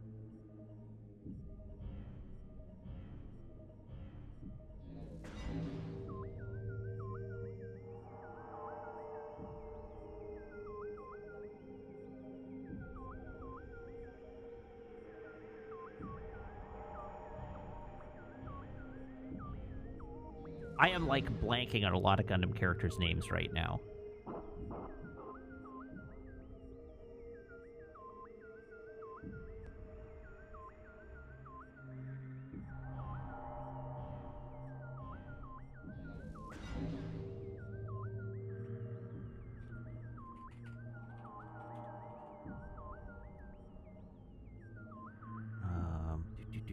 Do.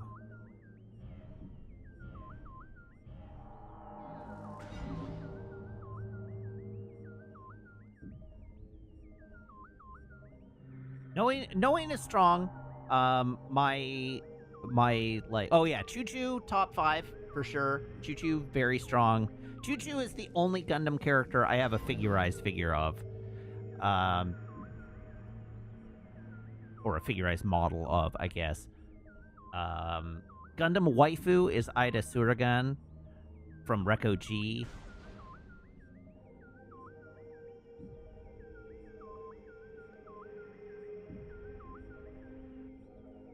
Zaffy sighs at that. I do love Bright Noah. It's hard to go wrong with Bright. Bright is a very good character.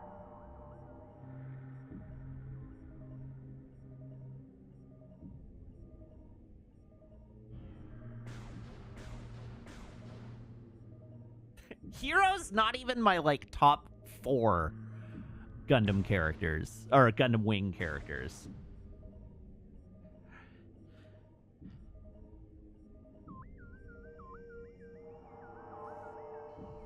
I like Duo's character a lot more. I hate his character design. I don't like the way he looks at all.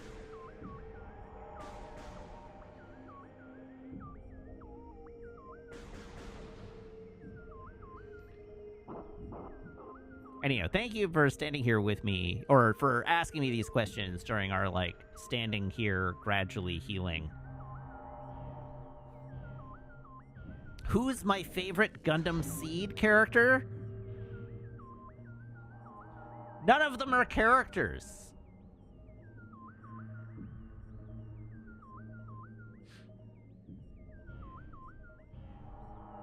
It's not Flay. I was tempted to say Flay just to piss Safty off, but no, it's not Flay.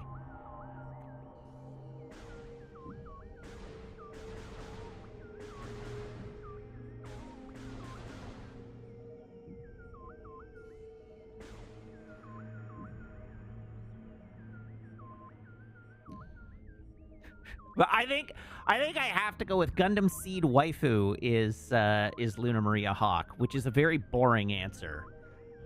But everybody in Seed sucks.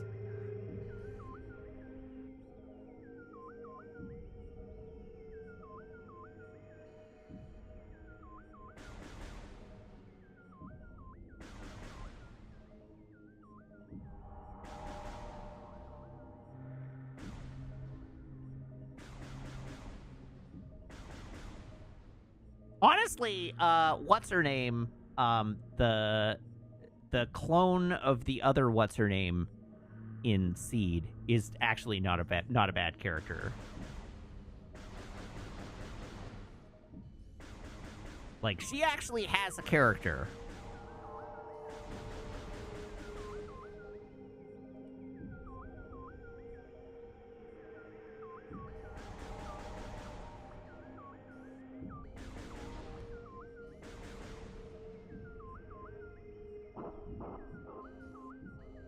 I do actually really like, again, my brain is not firing on all cylinders tonight. What's her name from G-Witch? Not Choo Choo, the main character of G-Witch. Suletta. I like Suletta quite a lot. Who is my least favorite character in Gundam? Wu Fei. Don't even have to think about it.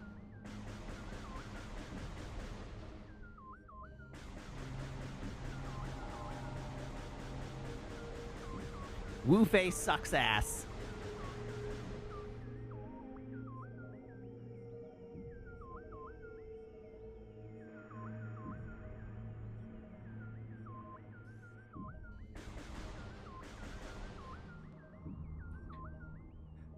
Who does? Okay, Jim Cat says besides Wu Fei, because Wu Fei is a gimme.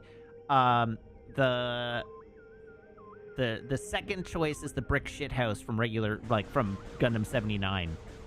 Slager Law. What a dick. He's got great taste in mech paint, but what a douchebag.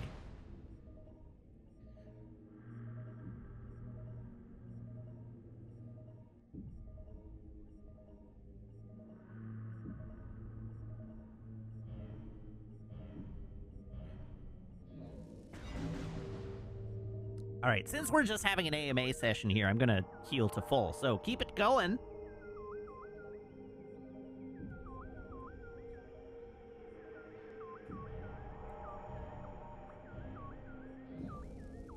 Favorite Final Fantasy character that I didn't have a crush on as a kid is easy Sid Highwind. Sid Highwind is straight up my favorite Final Fantasy character. And I definitely don't have a crush on Sid Highwind.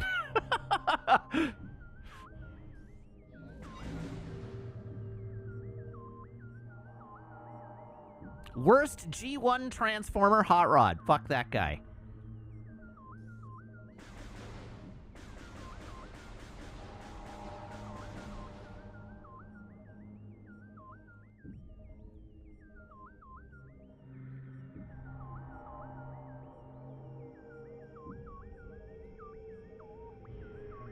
I do not, in fact, mean, well, I do mean Rodimus Prime, but they're one and the same, and also fuck that guy.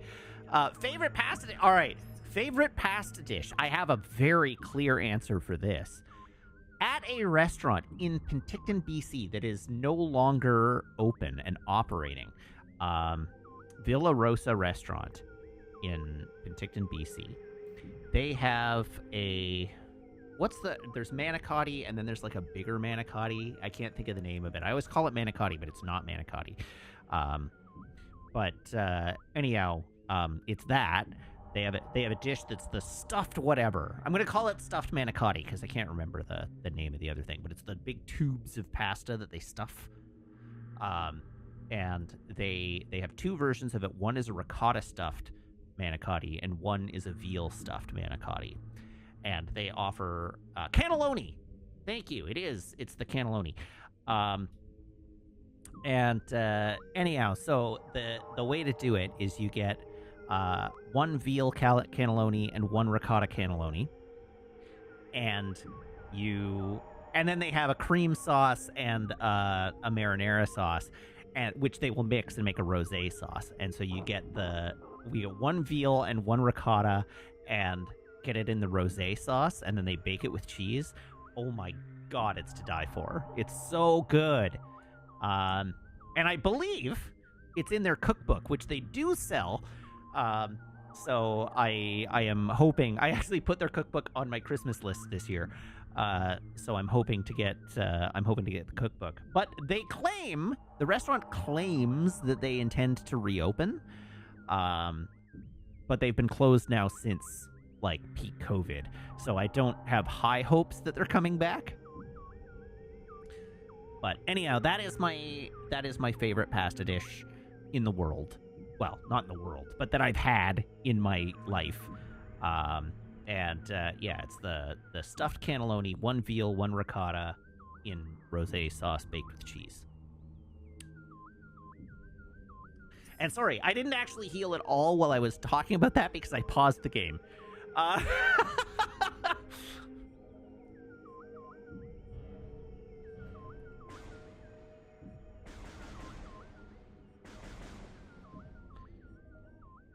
got so into talking about pasta that I forgot what I was doing here.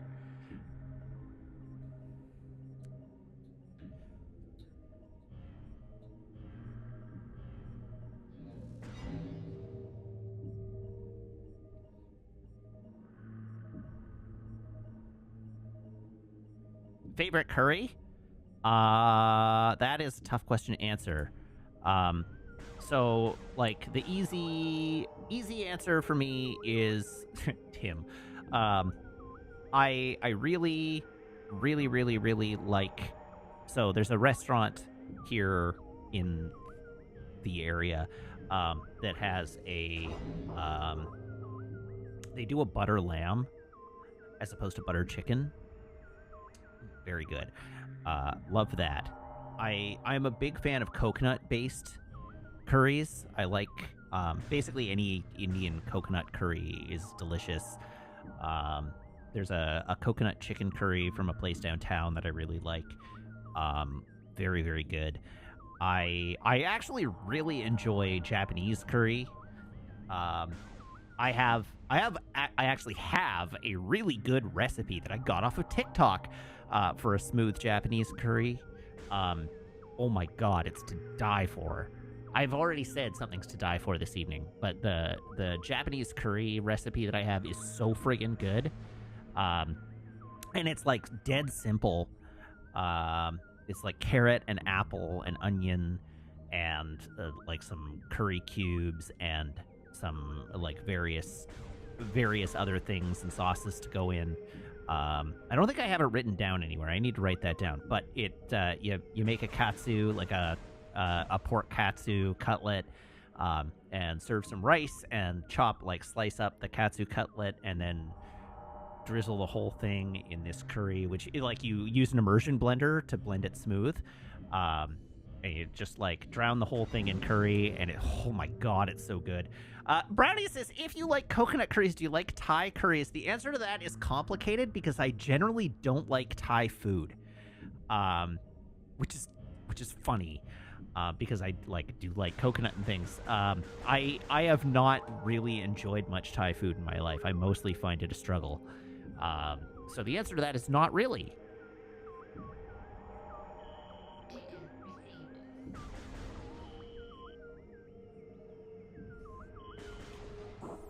Where is the next temple key?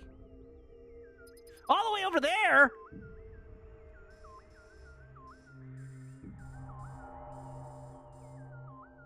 God damn it. That's not where I am. Do I have any Gunpla build updates? No. Again, so I clearly, as is evident, I have been having some motivational struggles with the Gundam that I'm working on right now, and it has been very slow progress. And across the summer, I had been struggling with finding time for it because I was cycling. And so on days when I would go riding, I'd go out for like a 6-hour ride on a Saturday and come home and not feel like I want to work on my Gundam. And like I, wanted to take that time and spend it with Meg or rest or whatever, do other things. So a lot of the cycling time that I had ate into the Gundam time. And that's not to say that I haven't made any progress on it, but I prioritized other things.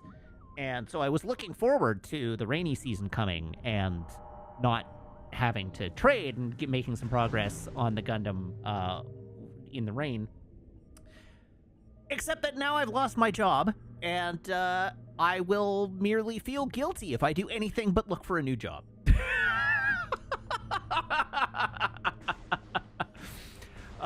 So the prospect of working on my Gundam is actually not fun at all, because it, literally, I have spent more time on LinkedIn in the last 3 days than I have spent on LinkedIn in the last 6 years. Literally, my only consuming thought right now is finding a new job. And I will not probably be able to enjoy anything until I have one. So, I don't know, at some point, I'm going to have some free time that I can use to work on my hobbies again, but basically every minute that I spend doing something that isn't actively looking for work feels like time I'm spending poorly. So, no, I don't have any Gundam updates for you.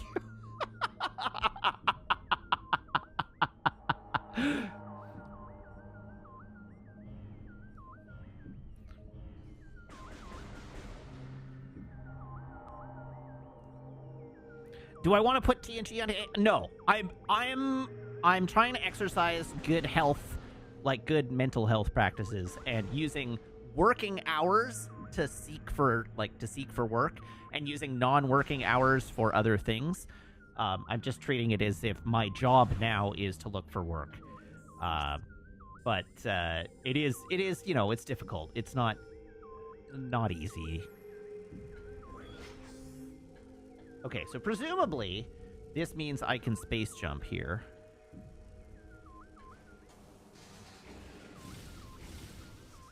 Oh, okay, we have figured it out.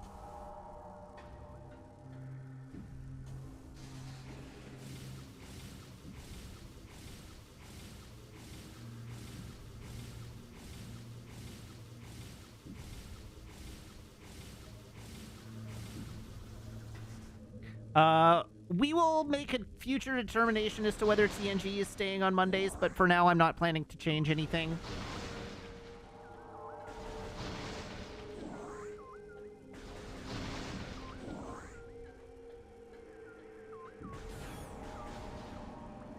Oh, well, I found one key.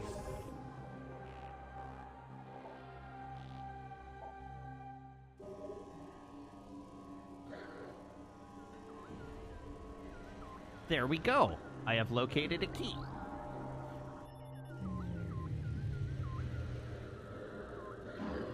Oh, God! Jesus Christ!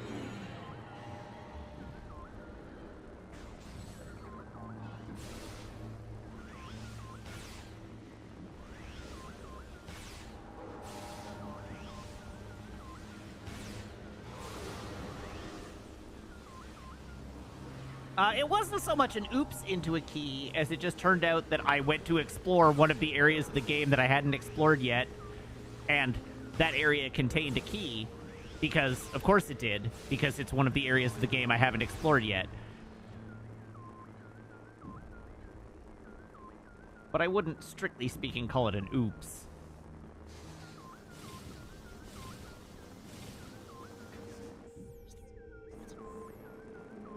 Okay, we're gonna go hide out in this.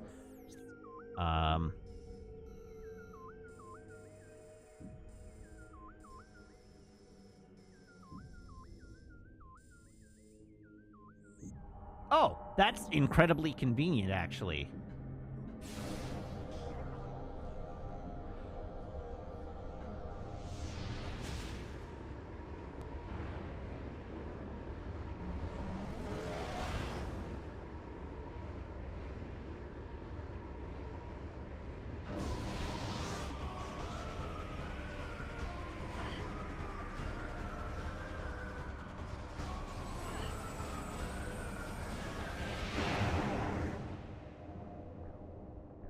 Sucks to be those guys.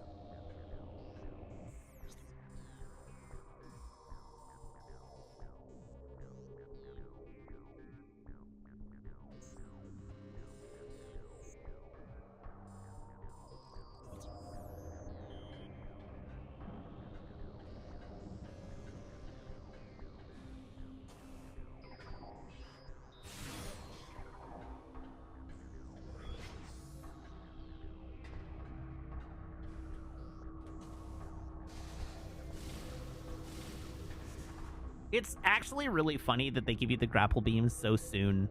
Like, the time between getting the grapple beam and the screw attack is so short that it almost isn't relevant.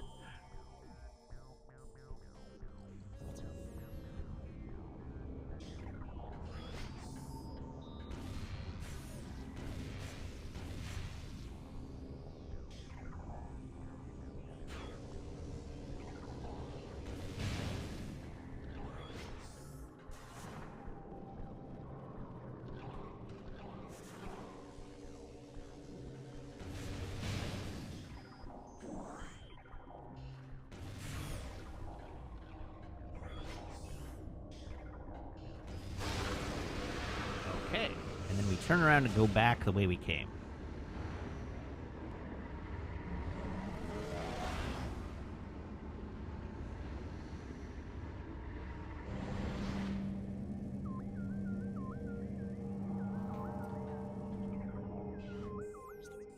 Which is indeed this way.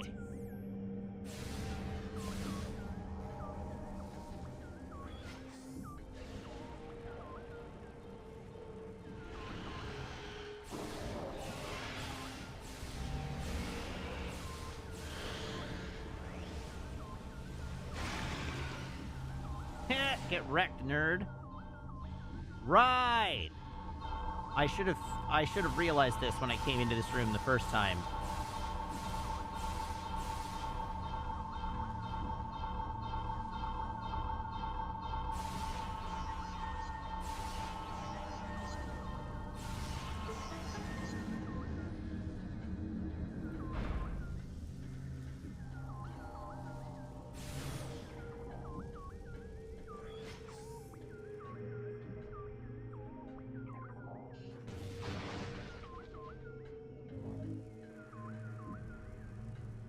Okay, so this room, we are here to find ourselves a key. I just now need to figure out how to do that.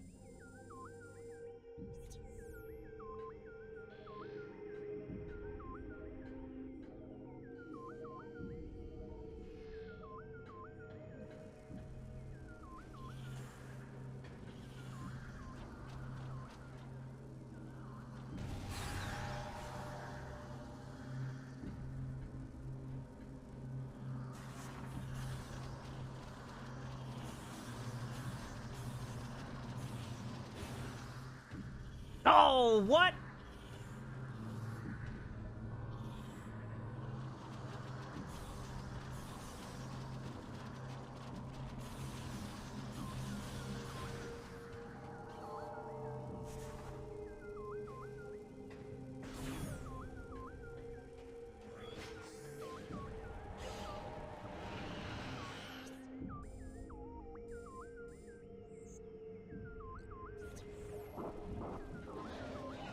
Interesting.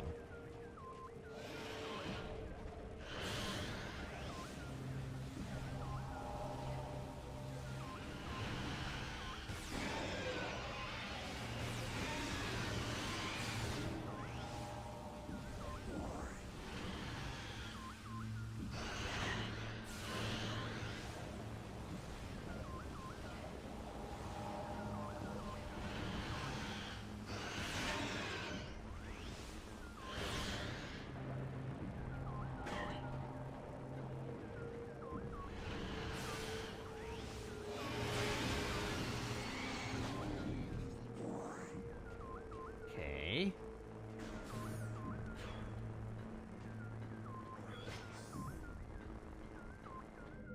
Oh, okay. An ammo refill.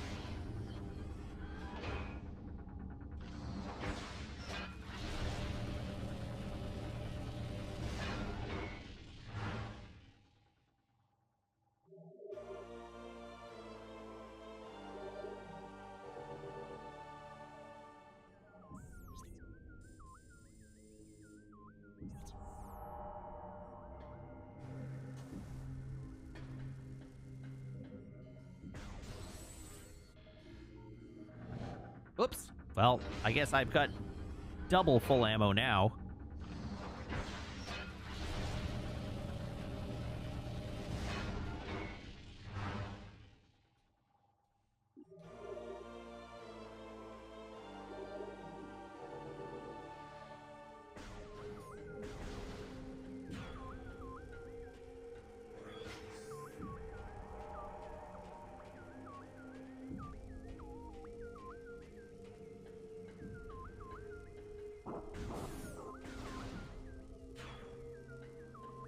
Oh!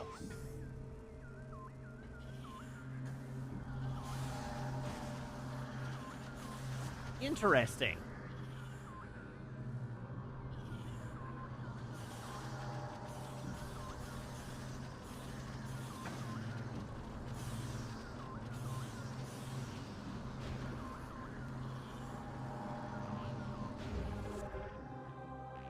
There we go.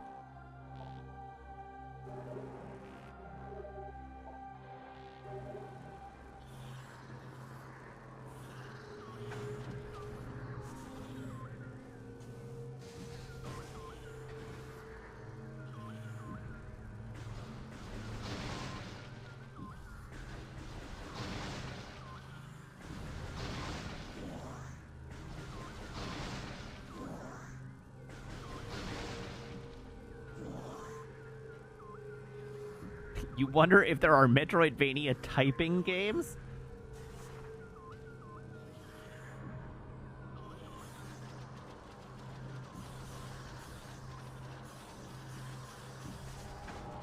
Oh, for God's sake.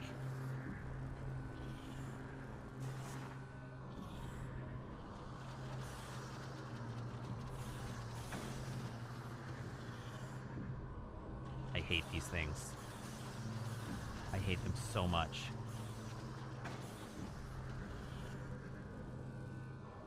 Wait a second, I have super bombs.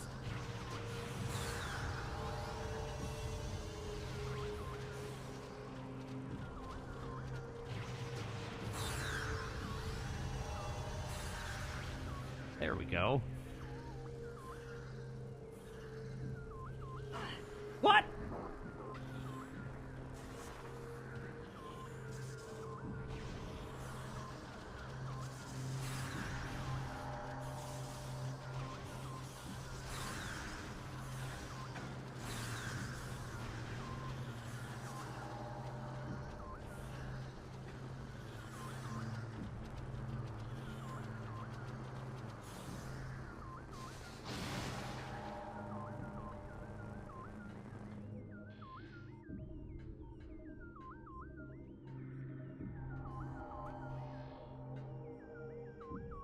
It was a nice save, wasn't it?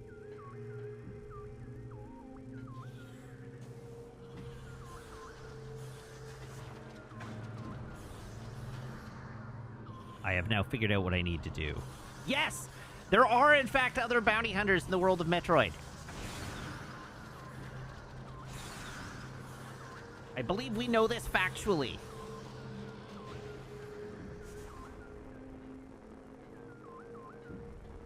What is this bright beam? Ow, it hurts!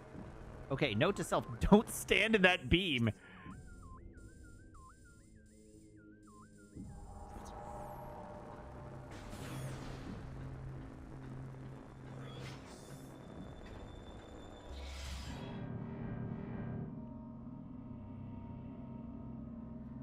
Would Nintendo ever let someone make a film adaptation of Metroid? I mean, they're letting someone make a film adaptation of The Legend of Zelda.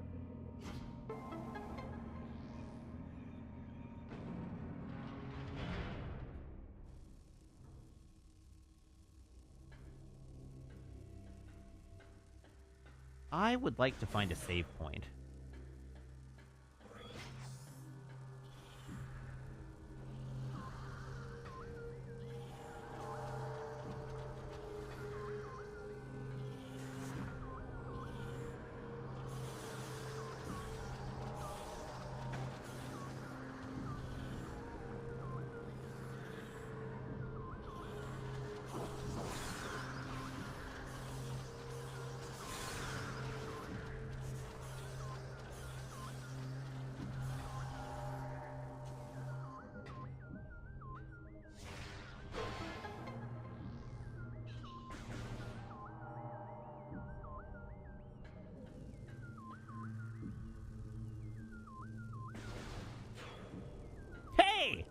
Ask and ye shall receive.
Oh.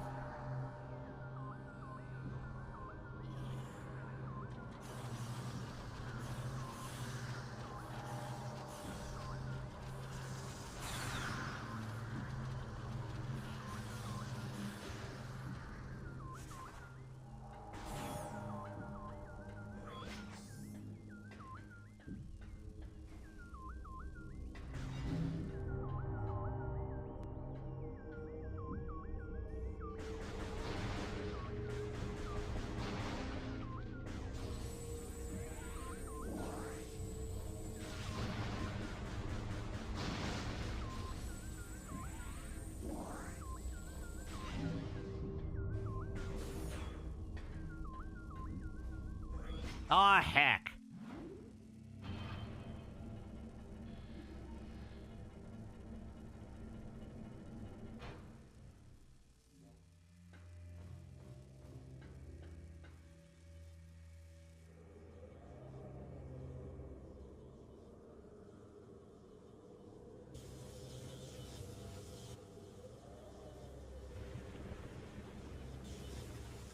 I fully don't remember this boss at all.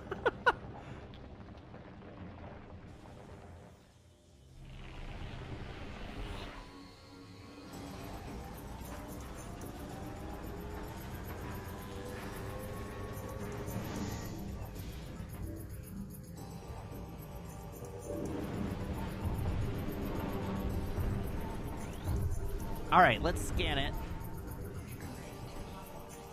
Quadraxis, rogue high-security drone, heavily armed and armored mechanoid. Lightly armored foot joints are vulnerable to bomb and boost attacks.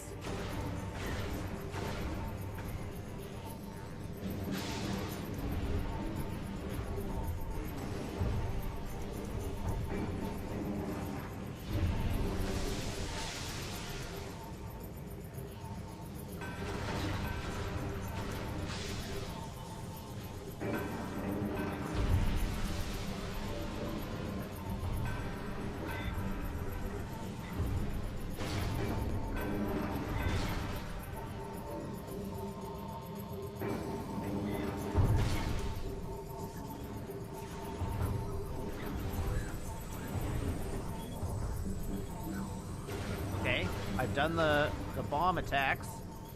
We have something to shoot.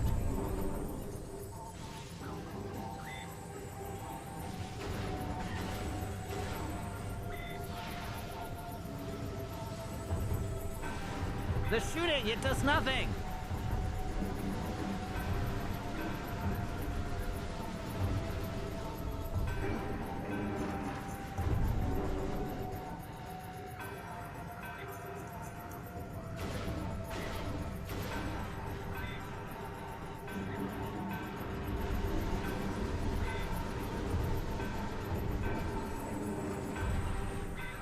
Oh, I see.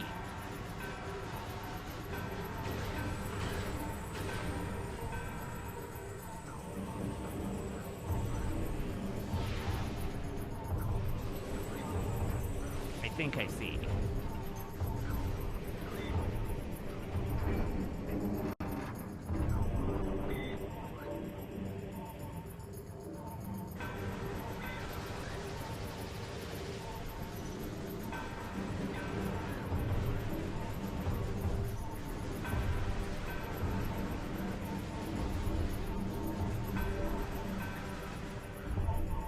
I do not, in fact, see.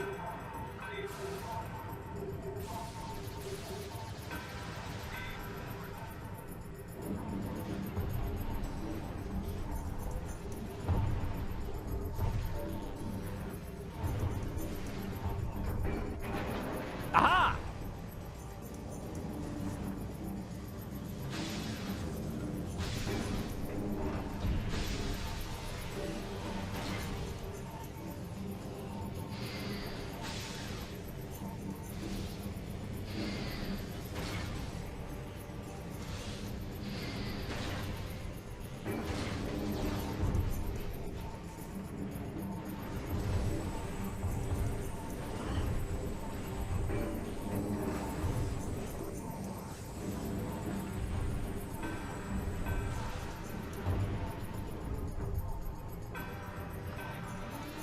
That seems bad.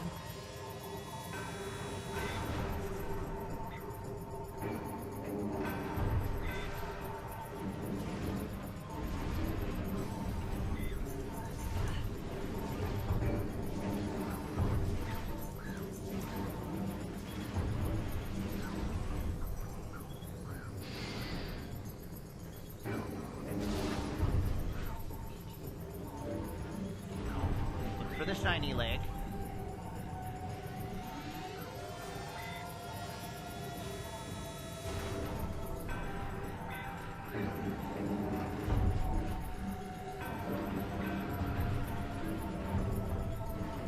Maybe you could put the shiny leg closer to me, though.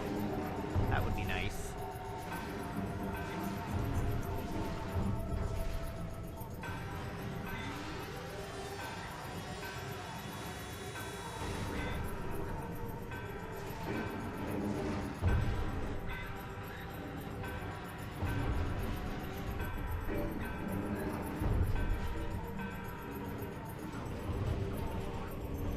I make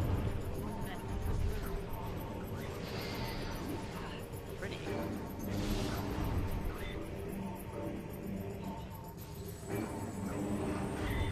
Ow.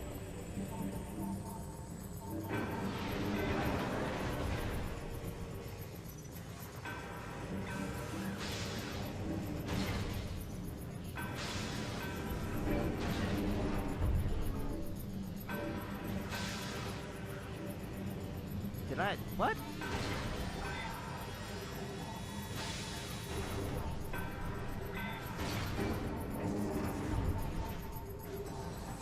Alright, heal up.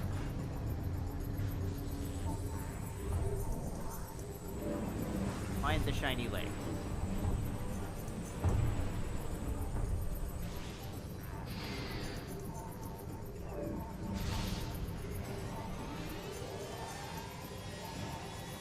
Balls.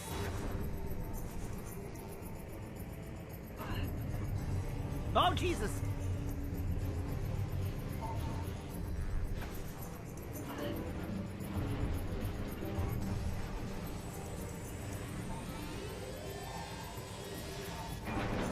Oh, yes! Lucky!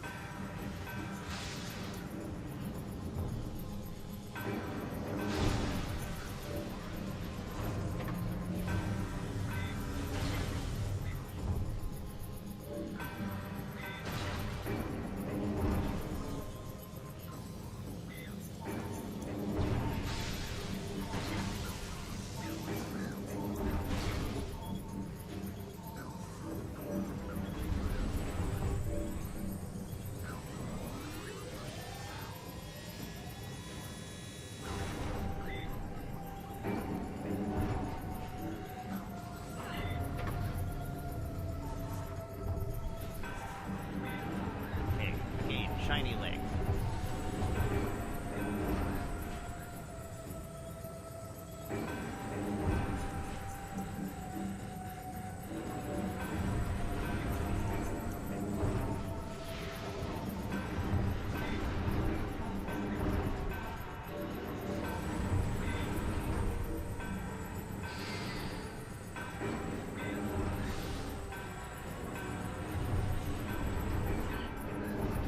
Ow. God damn it. Oh, terrible timing.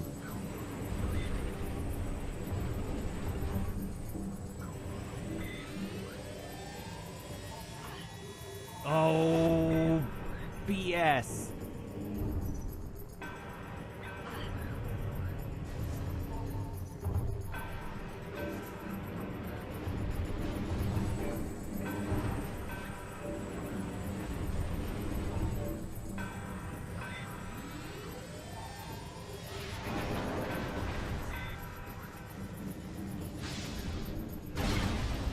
Oh, phase 2, question mark?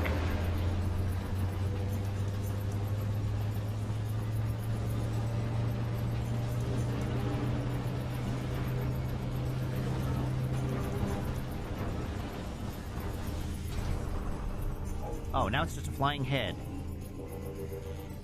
I mean, I guess I knew that was coming.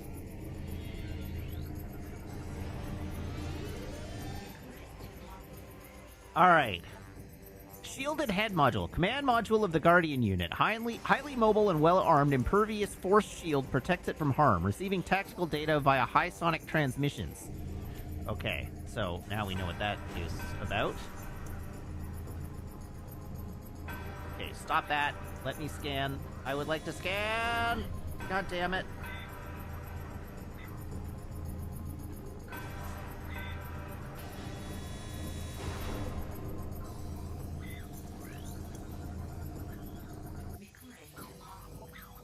Damaged Quadraxis. Dedicated sentry building unit. Main body rendered immobile. Sonic tactical data burst detected. Destroy transmitter to disrupt operations. Okay.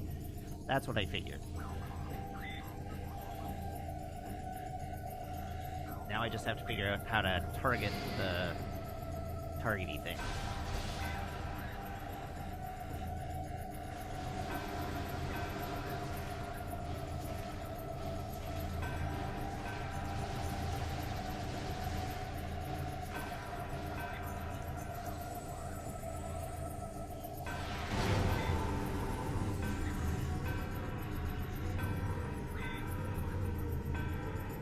Okay, I should have unshielded the head.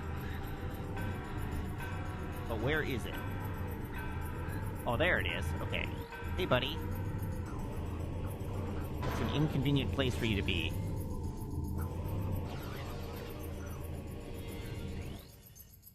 Damn it, it's back to being shielded again.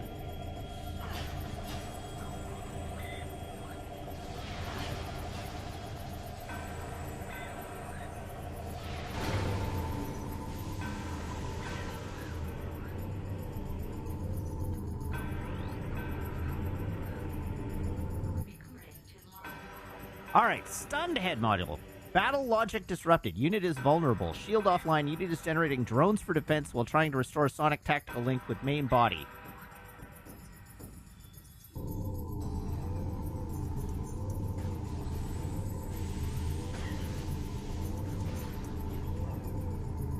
Oh my god.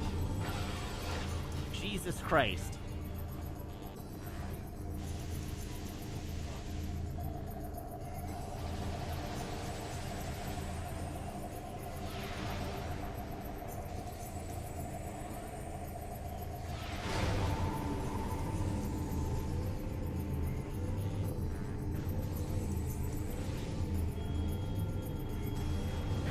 Why can't I shoot it?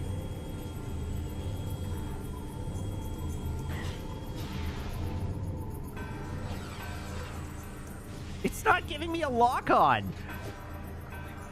Which probably means that it doesn't have an available attack point. I have taken so much damage.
Ah.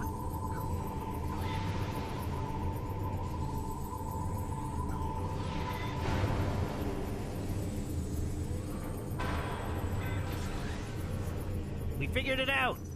And by we, I mean I figured it out. You guys didn't really help.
Phase 3, question mark?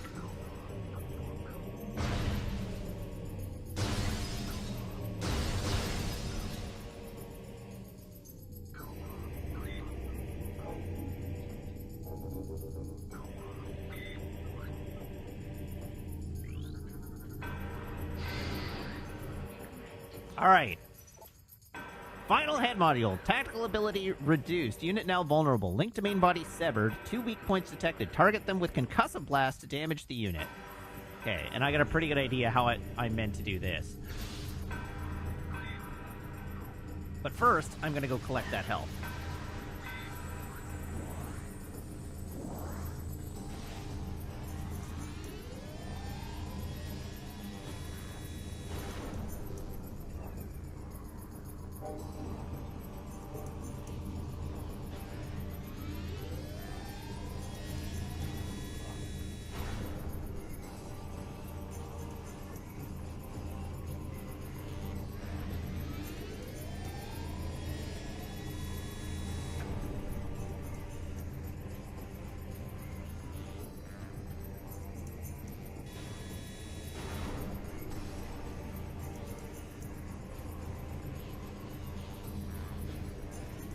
Why do I keep bouncing off it?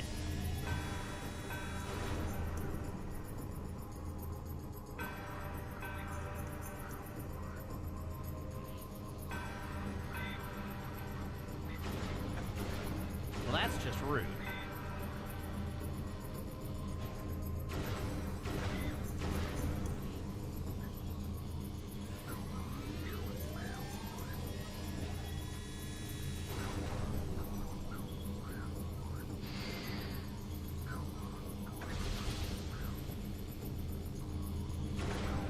Man, this guy's a dick.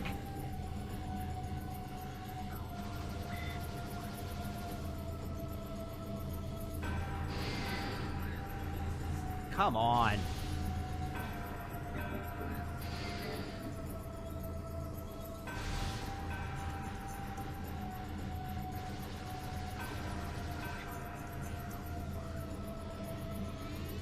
Okay, what if we didn't stand over there? What if you actually put yourself in a place where I could attack you?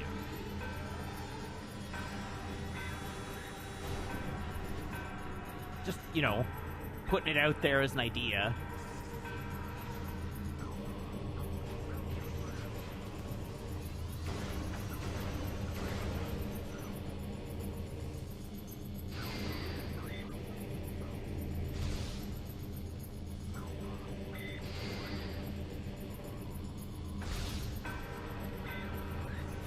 I might need to stun it first.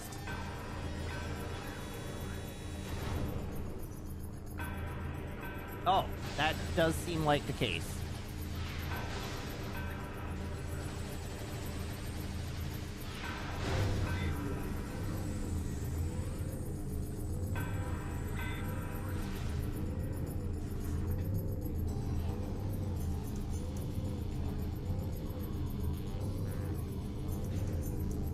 Oh my god!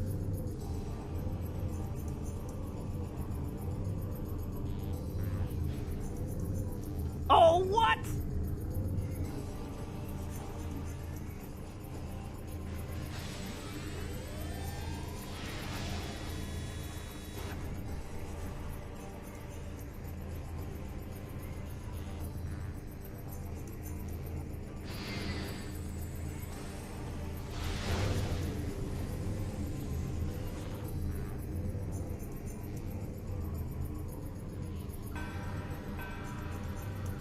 Okay, come here, buddy. Come here, buddy.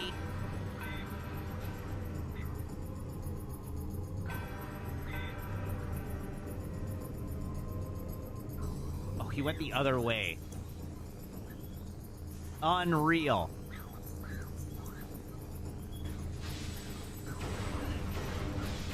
Okay, now I'm in serious trouble.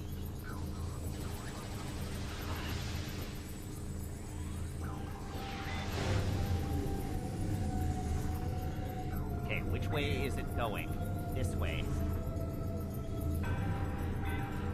I missed it. God damn it. Get over there.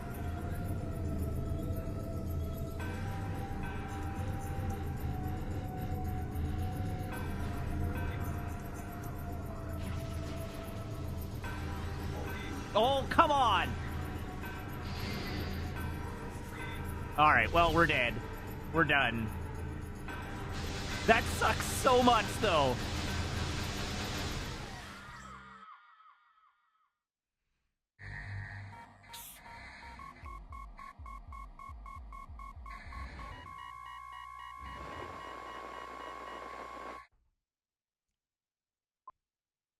At least the save point is nearby.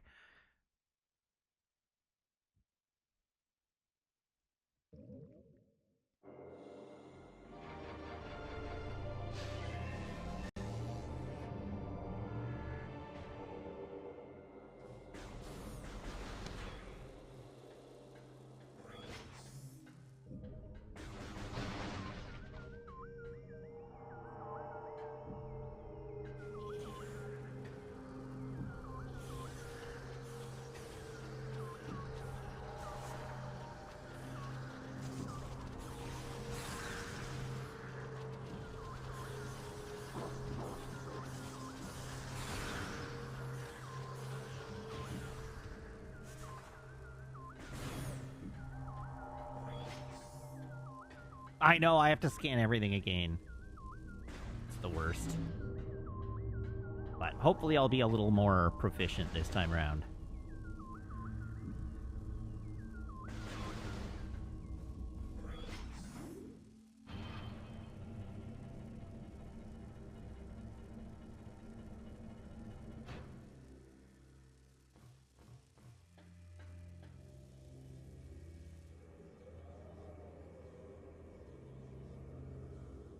Skip the cutscene.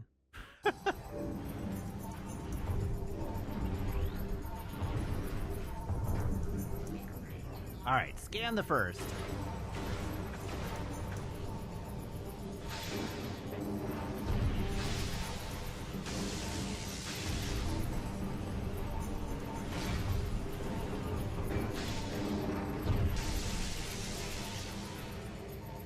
Wow, brutal.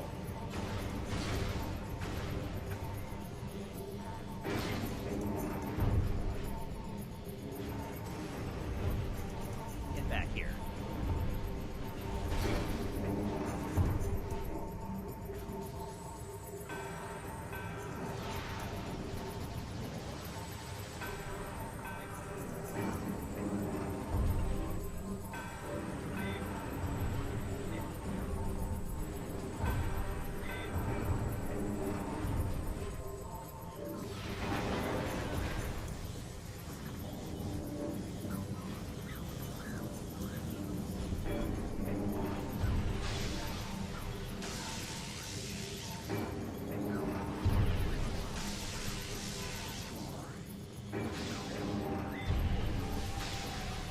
Come on. Jesus.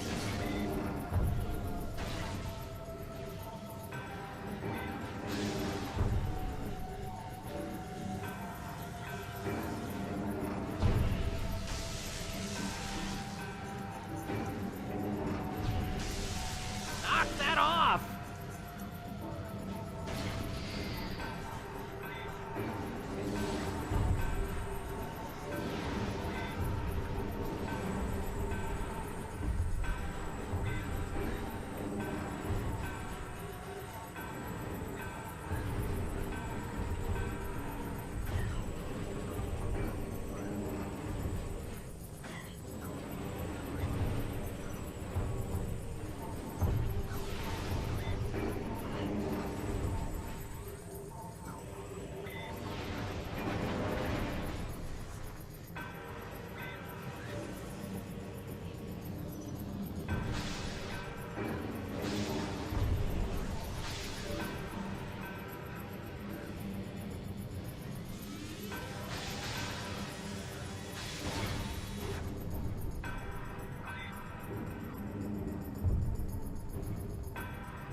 I think I broke the audio.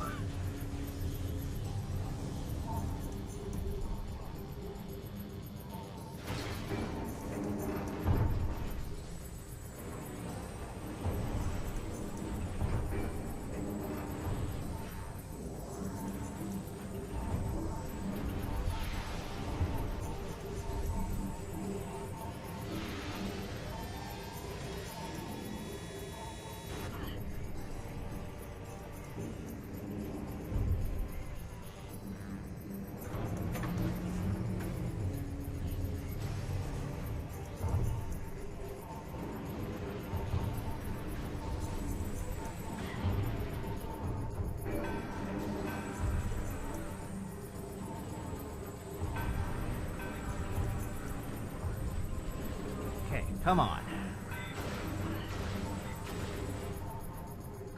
God almighty.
me with the shield.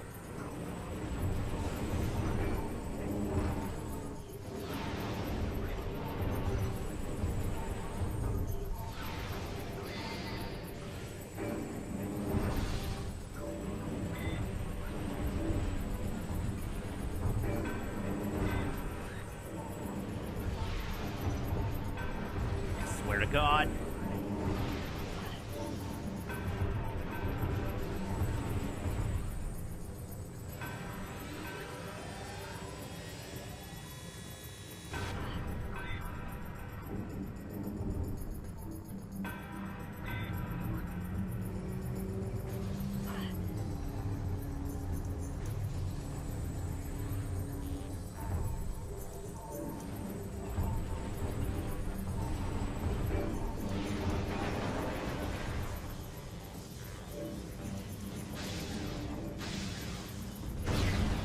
There we go.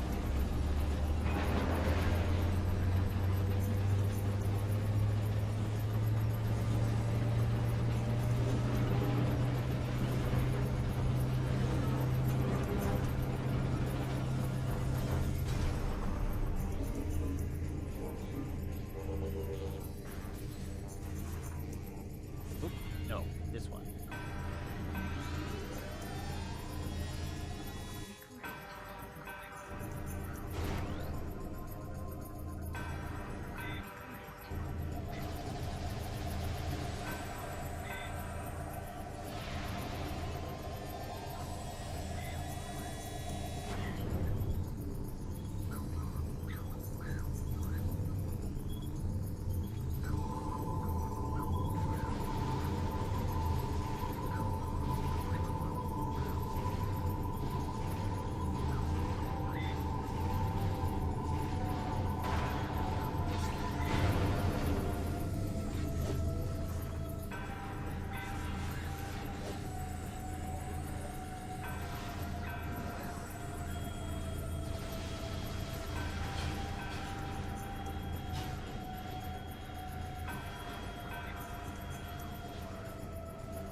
No, come on.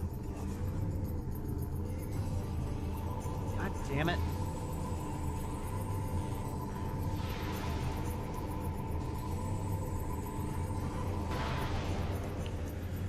Whew. Oh, I did forget to scan the stun head. Oh well. I don't care anymore. I'm not doing it over again, so...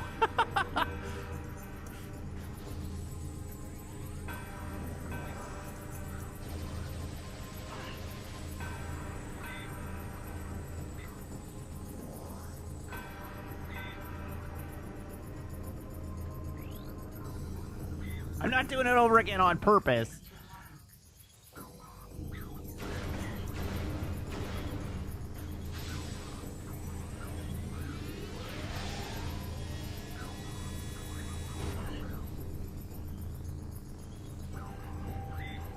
God, that stun is so long.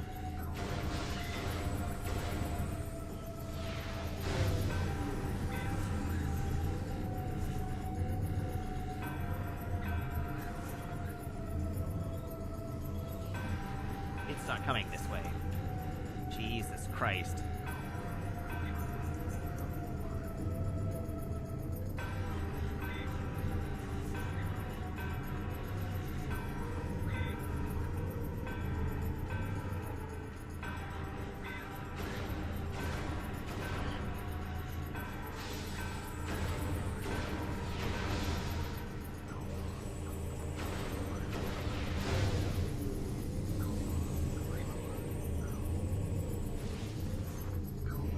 Oh my god, camera.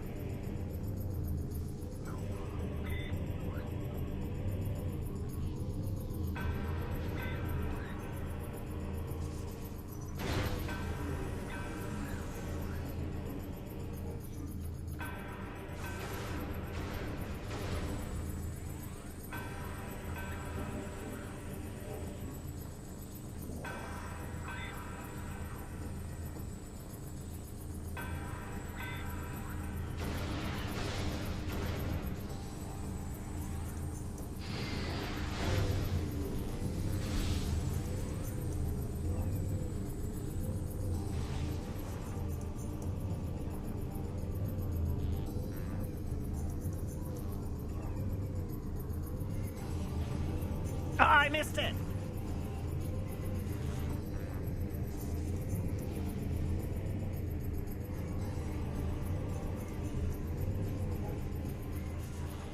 Brutal!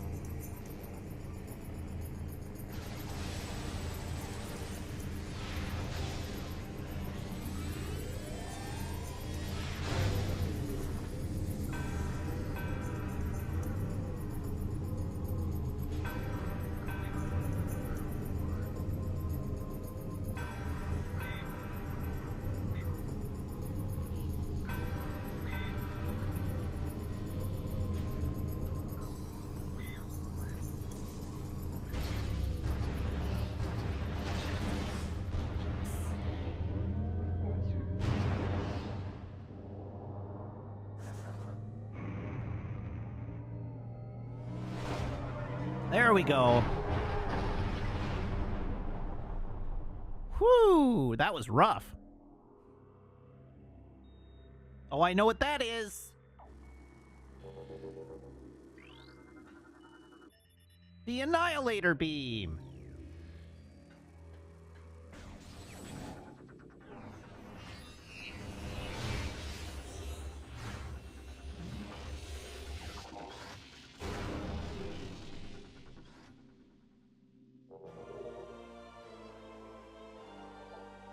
Press down C to switch to the Annihilator Beam. Charge weapon to fire when out of ammo.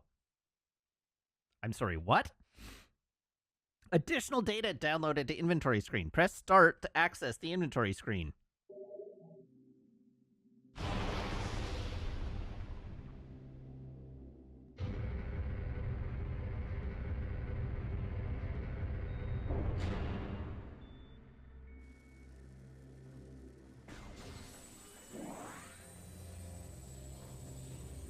Take those heals before they despawn. Okay, anything else to look at in this room? Doesn't look like it.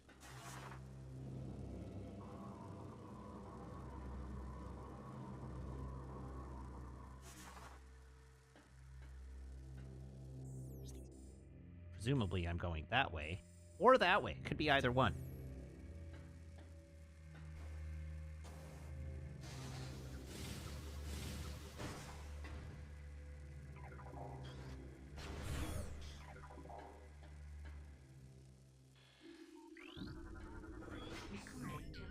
Storm. Cluster of corrosive darklings. Contact with target swarm not recommended, capable of corroding steel. Well, there's no way out but through. Holy shoot!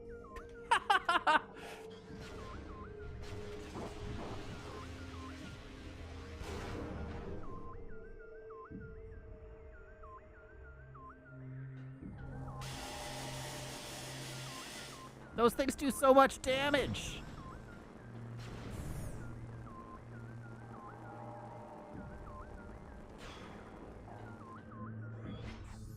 Oh, okay, I'm here. Which presumably is not where I wanted to be. That was the exit.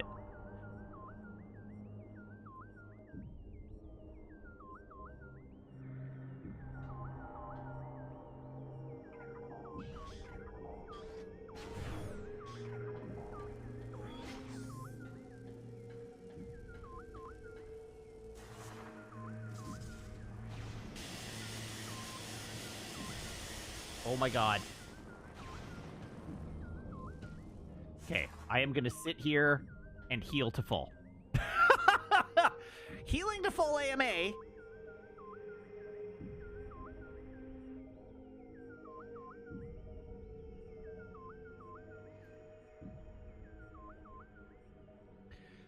Good grief.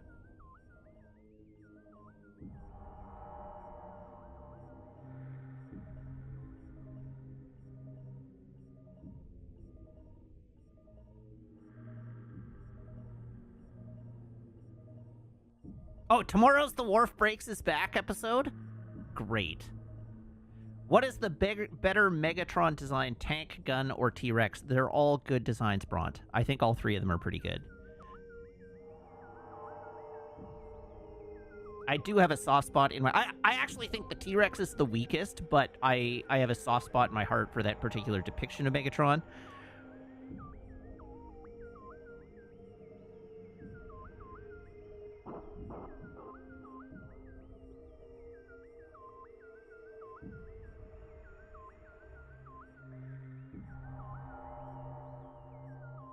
Gun probably wins out.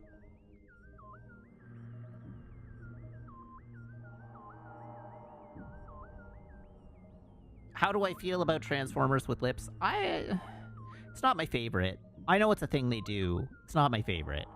I have less of a problem with it in the cartoon than I do with in the Transformers, like, Michael Bay movies. The weird metal lips that they gave them in the Michael Bay movies are just very uncomfortable.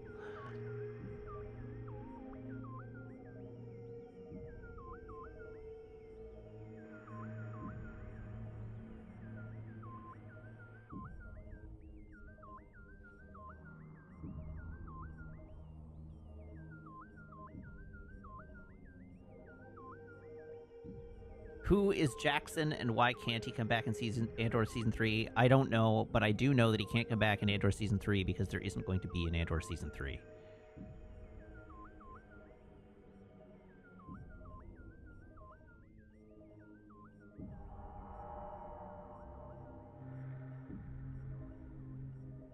Big green space rabbit from the Marvel Comics. Oh, is that the guy that was in the Dagobah channel? I assumed that was Bucky O'Hare.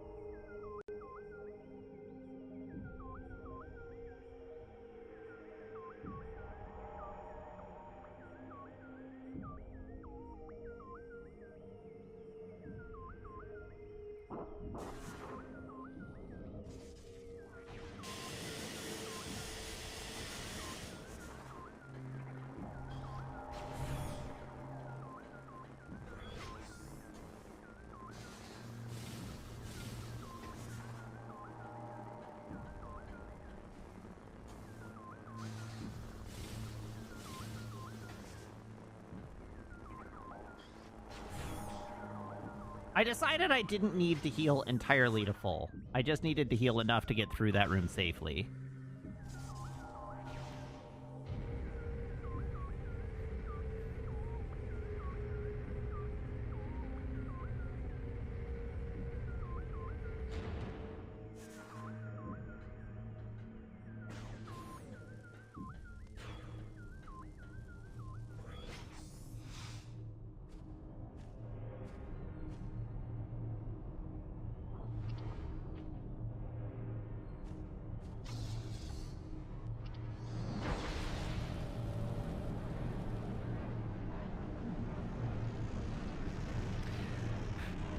Listen, I'm sure Dave Filoni will find a way to get Jackson into one of his pet projects.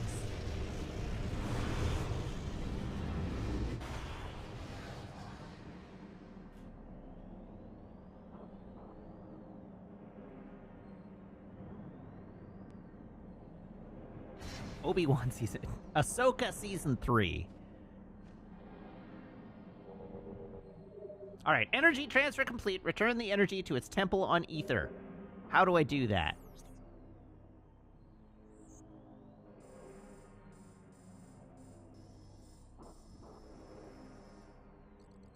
That's how. Give a quick look around here just to make sure there's nothing interesting in this room.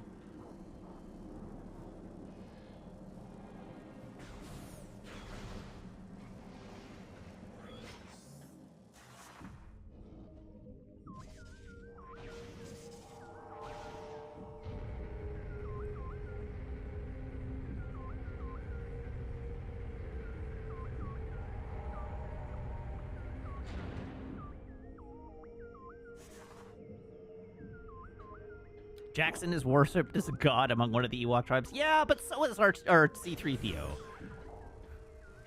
Doesn't take much to be worshipped by the Ewoks, frankly.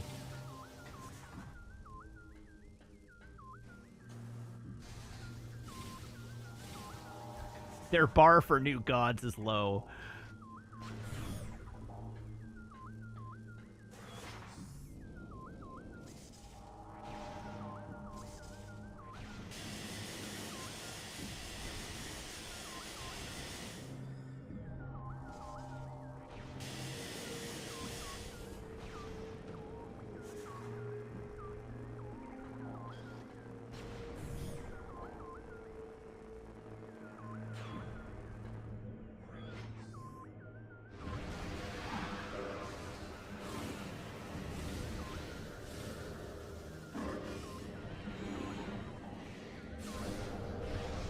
Alright, there we go.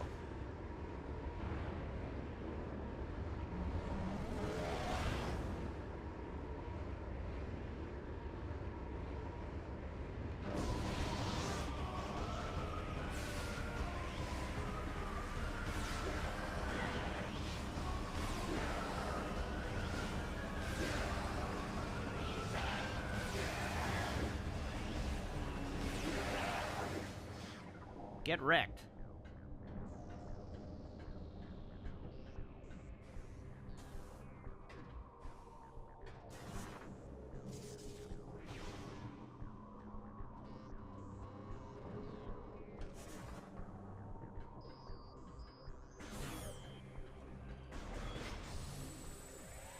Ah, hell, it's one of these things.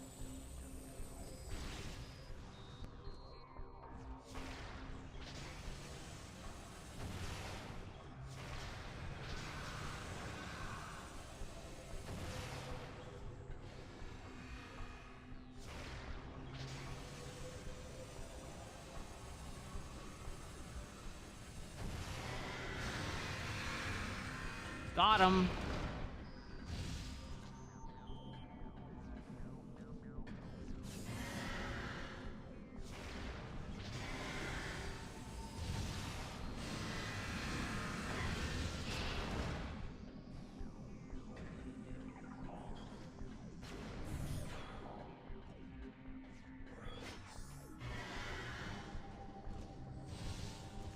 Oh, right, okay.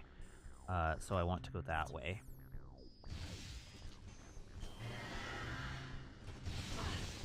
Damn it! Listen, you assholes, I don't have that many missiles in my inventory. Leave me alone.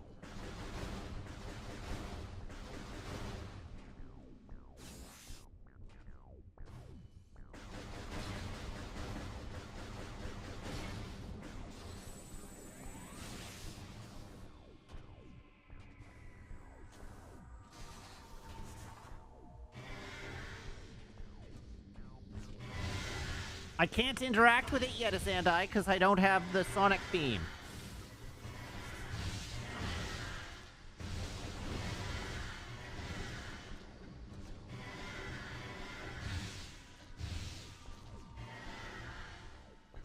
You sure about that? I'm pretty sure there's another beam that I don't have yet.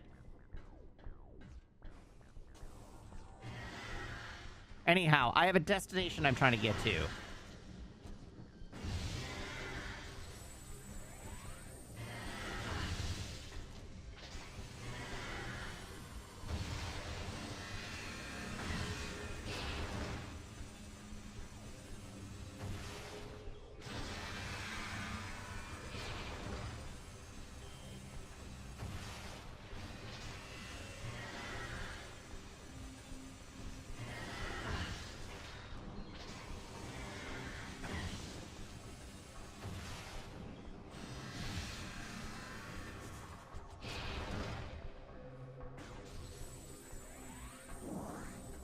There isn't another beam. There's the sonic boom upgrade. Oh, okay. I thought that was a beam.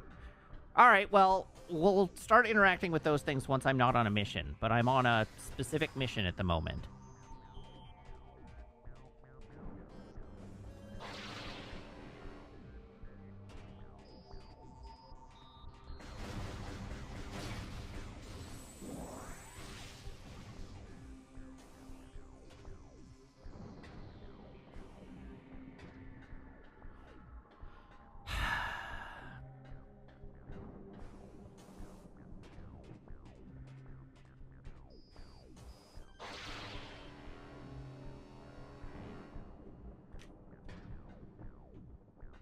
He got fully turned around there.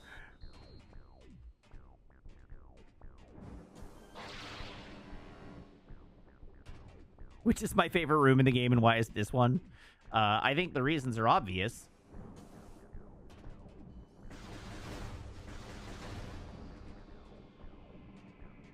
The worst part is the boxes don't even guarantee a treat.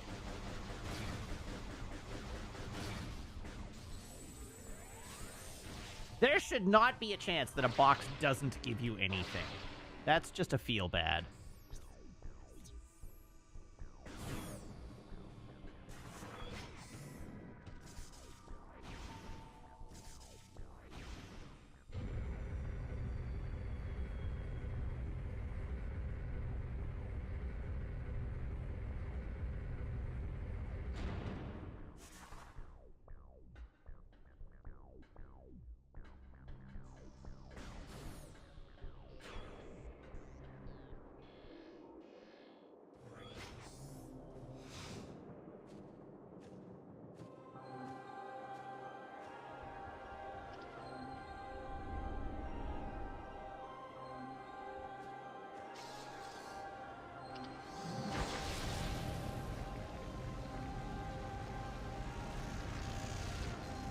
Unlimited power!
All right.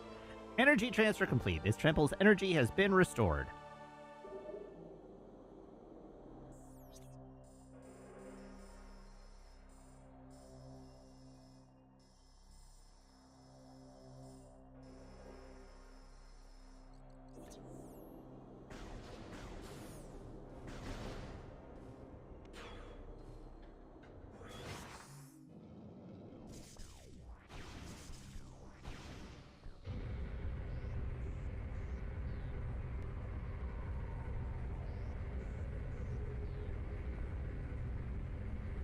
The bare-ass's quest in this game is turning on 3 temples with light energy to banish the darkness.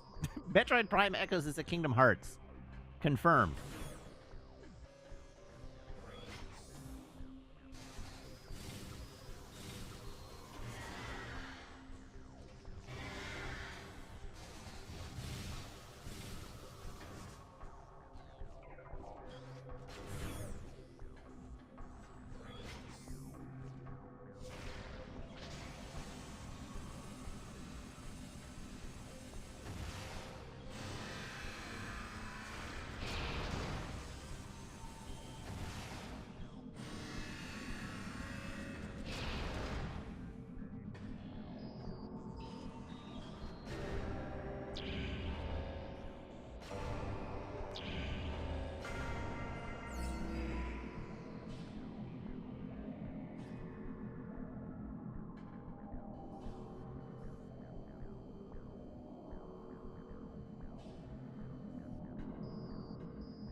Well, that's interesting.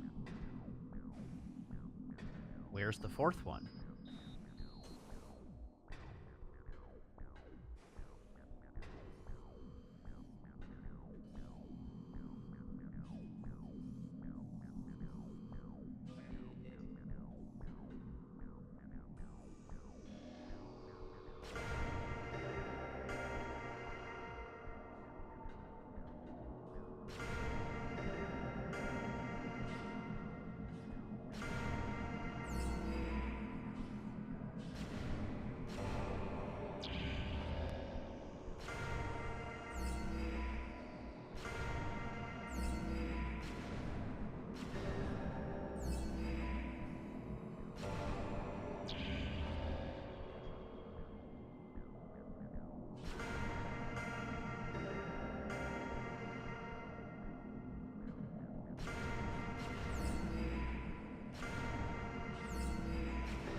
There we go.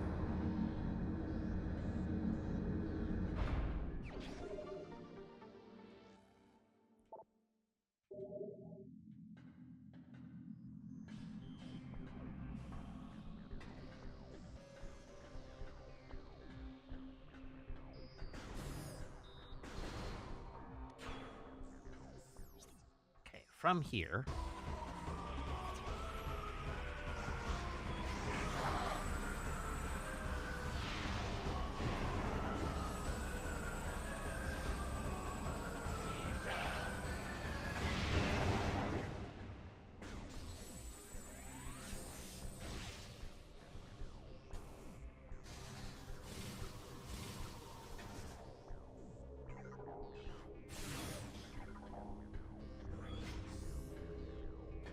This way. This way. Except that we screw it up. Let's just do it the safe way.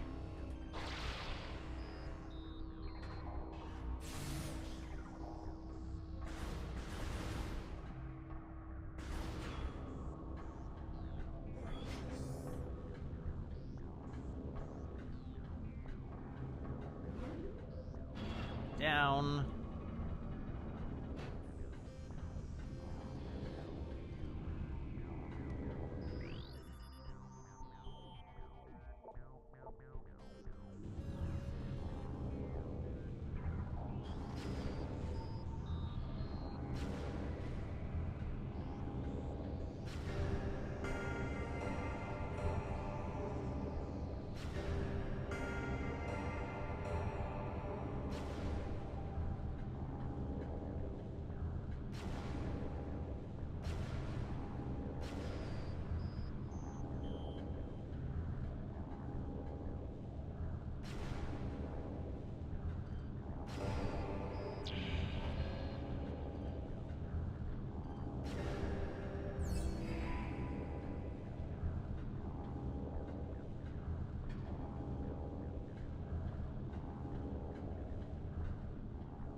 Oh, what's this?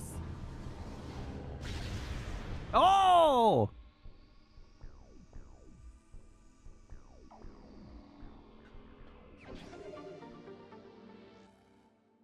Heck yeah.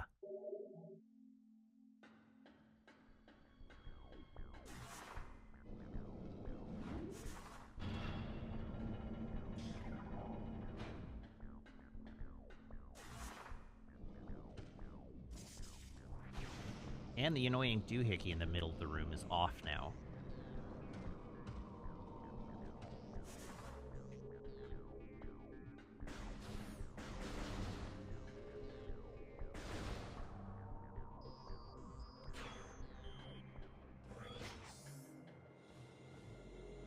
Alrighty, there we go. And I think we're ending the stream in the same room we started in. But there we go.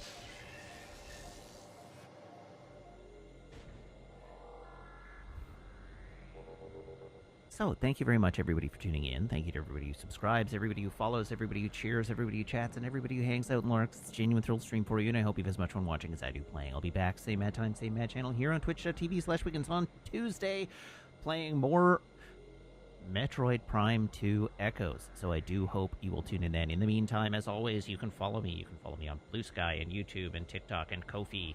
If you subscribe on Ko-fi or here on Discord, you can join... or here on Twitch, you can join my Discord by making sure that your Twitch account, Discord account, or Ko-fi account and Discord account are linked in Discord's backend, where my server will appear to you as if by magic among your linked servers. So please join the Discord. Okay, let's have a look, see who's online. We're gonna raid B. Everybody hop aboard this raid train. I will see you back here on Tuesday. Until then, so long, have a good night, and... goodbye.